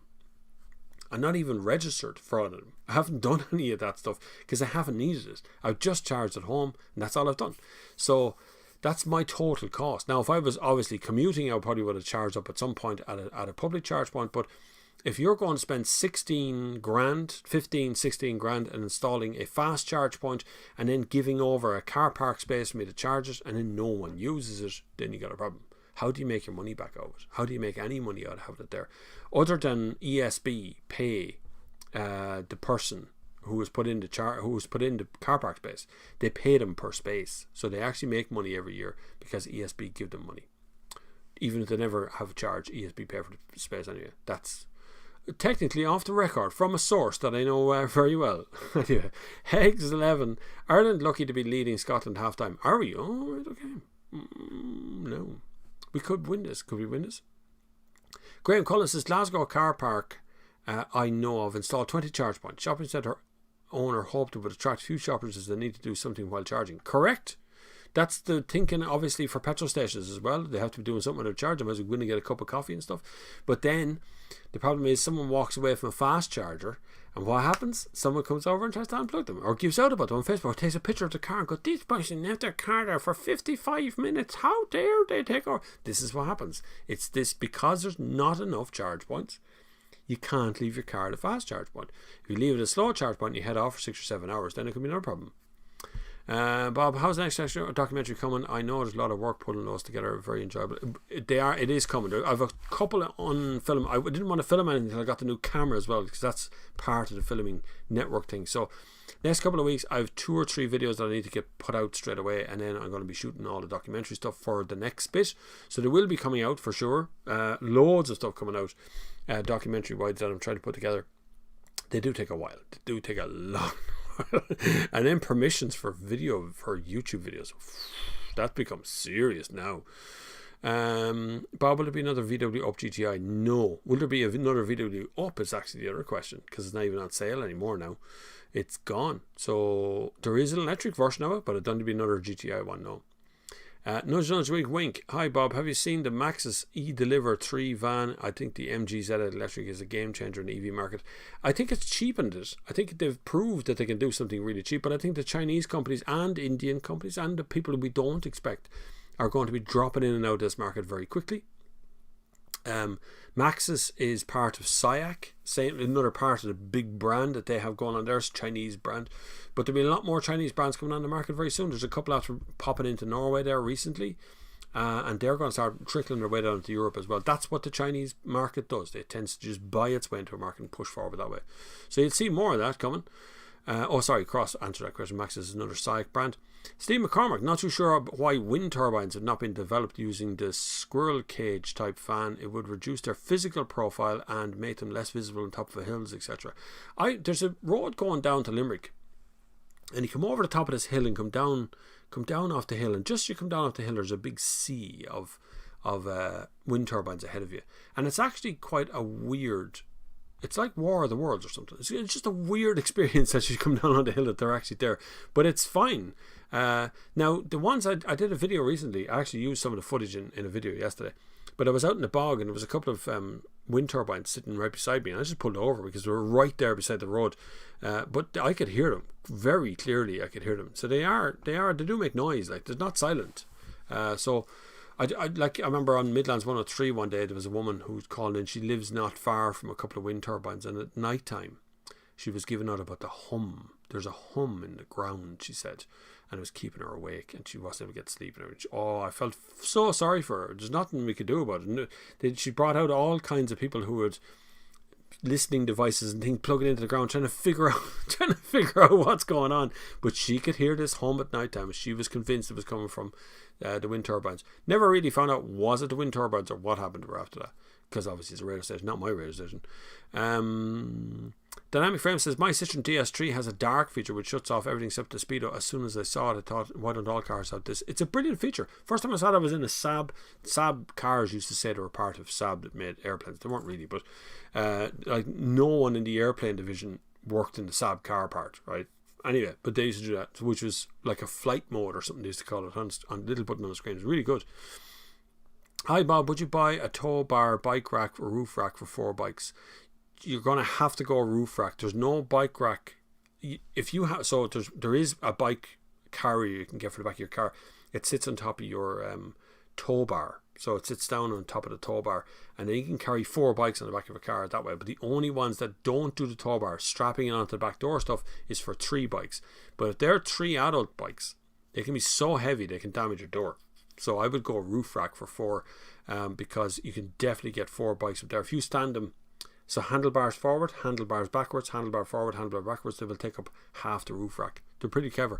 Look at the Tour de France, and you'll see on the Skoda Octavias and all those kind of cars that have run there, they've all got roof racks with loads of bikes at them, top of them.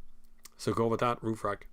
Martin Whittaker, our caravan maximum allowed load is 1200 kgs, empty it's 980. So yeah, so once it's, yeah, but who weighs them? Like, I've seen caravans going on the road and they're just sitting down on the back with the weight that's inside them. People put all their clothes and their shopping and their food and the water and everything else throws inside and they drive off. So I know it's supposed to be 1200 kgs, but I'm not sure who's actually weighing those jokes. We should approach the whole redesign of the grid for EV, heat pump, microgeneration, we did the original electrification of Ireland. Yeah, we should. And we should be looking at how we power our houses, our homes as well, like solar panels and charge points and battery technology that we can connect to houses. I think that's where the real kind of overarching money is going to be. Will be out there. Change name, hopefully less confusion. Now, Mick. Right, change just to Mick. Cormac Hickey would exchange a Mercedes GLE 250 for the new Defender. New Defender is not a Defender. Like the new Defender is like a Discovery 5 or 6 or whatever you call it. It's nothing to do with really the Defender. It doesn't even feel like a Defender. Not even close. It's weird, you know. Martin Whittaker says, not keen on a tab type van. We have an Adria 4.4, small but strong, heavy for size. The batteries weigh a lot in the bottom vans as well. So I suppose that probably change how the dynamics of the van work. But of course vans they have to make money, right? That's what vans do. They always make money. Anyway, folks, it is now after 4. Congratulations, we made it through another one. Another Sunday service ticked off the box while we're all in lockdown. It has been a bit of a tricky lockdown, hasn't it? It's hard to keep the old head up and keep moving forward for those people particularly who are not probably working or meeting people on a daily basis or have nothing to keep them busy. So if you can find a way to keep people busy, find a way to do something, a Zoom call, get in touch with friends, relatives, whatever it is, in a socially distant way, please do so. Reach out and talk to somebody somewhere was the old way of doing things.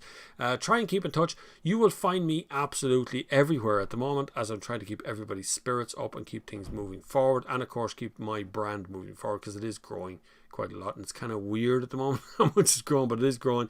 So you'll find me on TikTok, on Instagram, on Twitter as well, Facebook from time to time. I don't do Facebook as much anymore because it's really hard to do Facebook as well on top of everything else, but generally speaking I'm daily on TikTok for sure.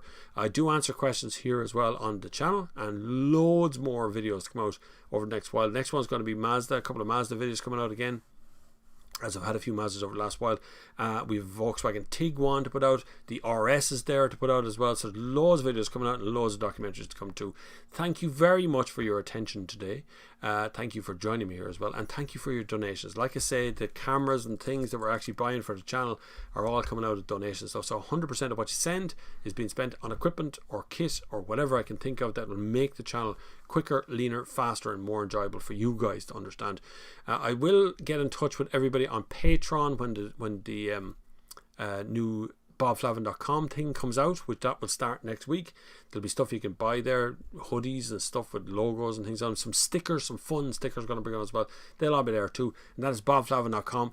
Go over there and just stick in your email address so I have it on file. It's an automated thing, so I don't keep it or store it or anything else. It's all done through Shopify, so it'll all just come out. It's one big email when we launch. Anyway, thank you very much for joining me today, and until the next time, I will see you on the far side.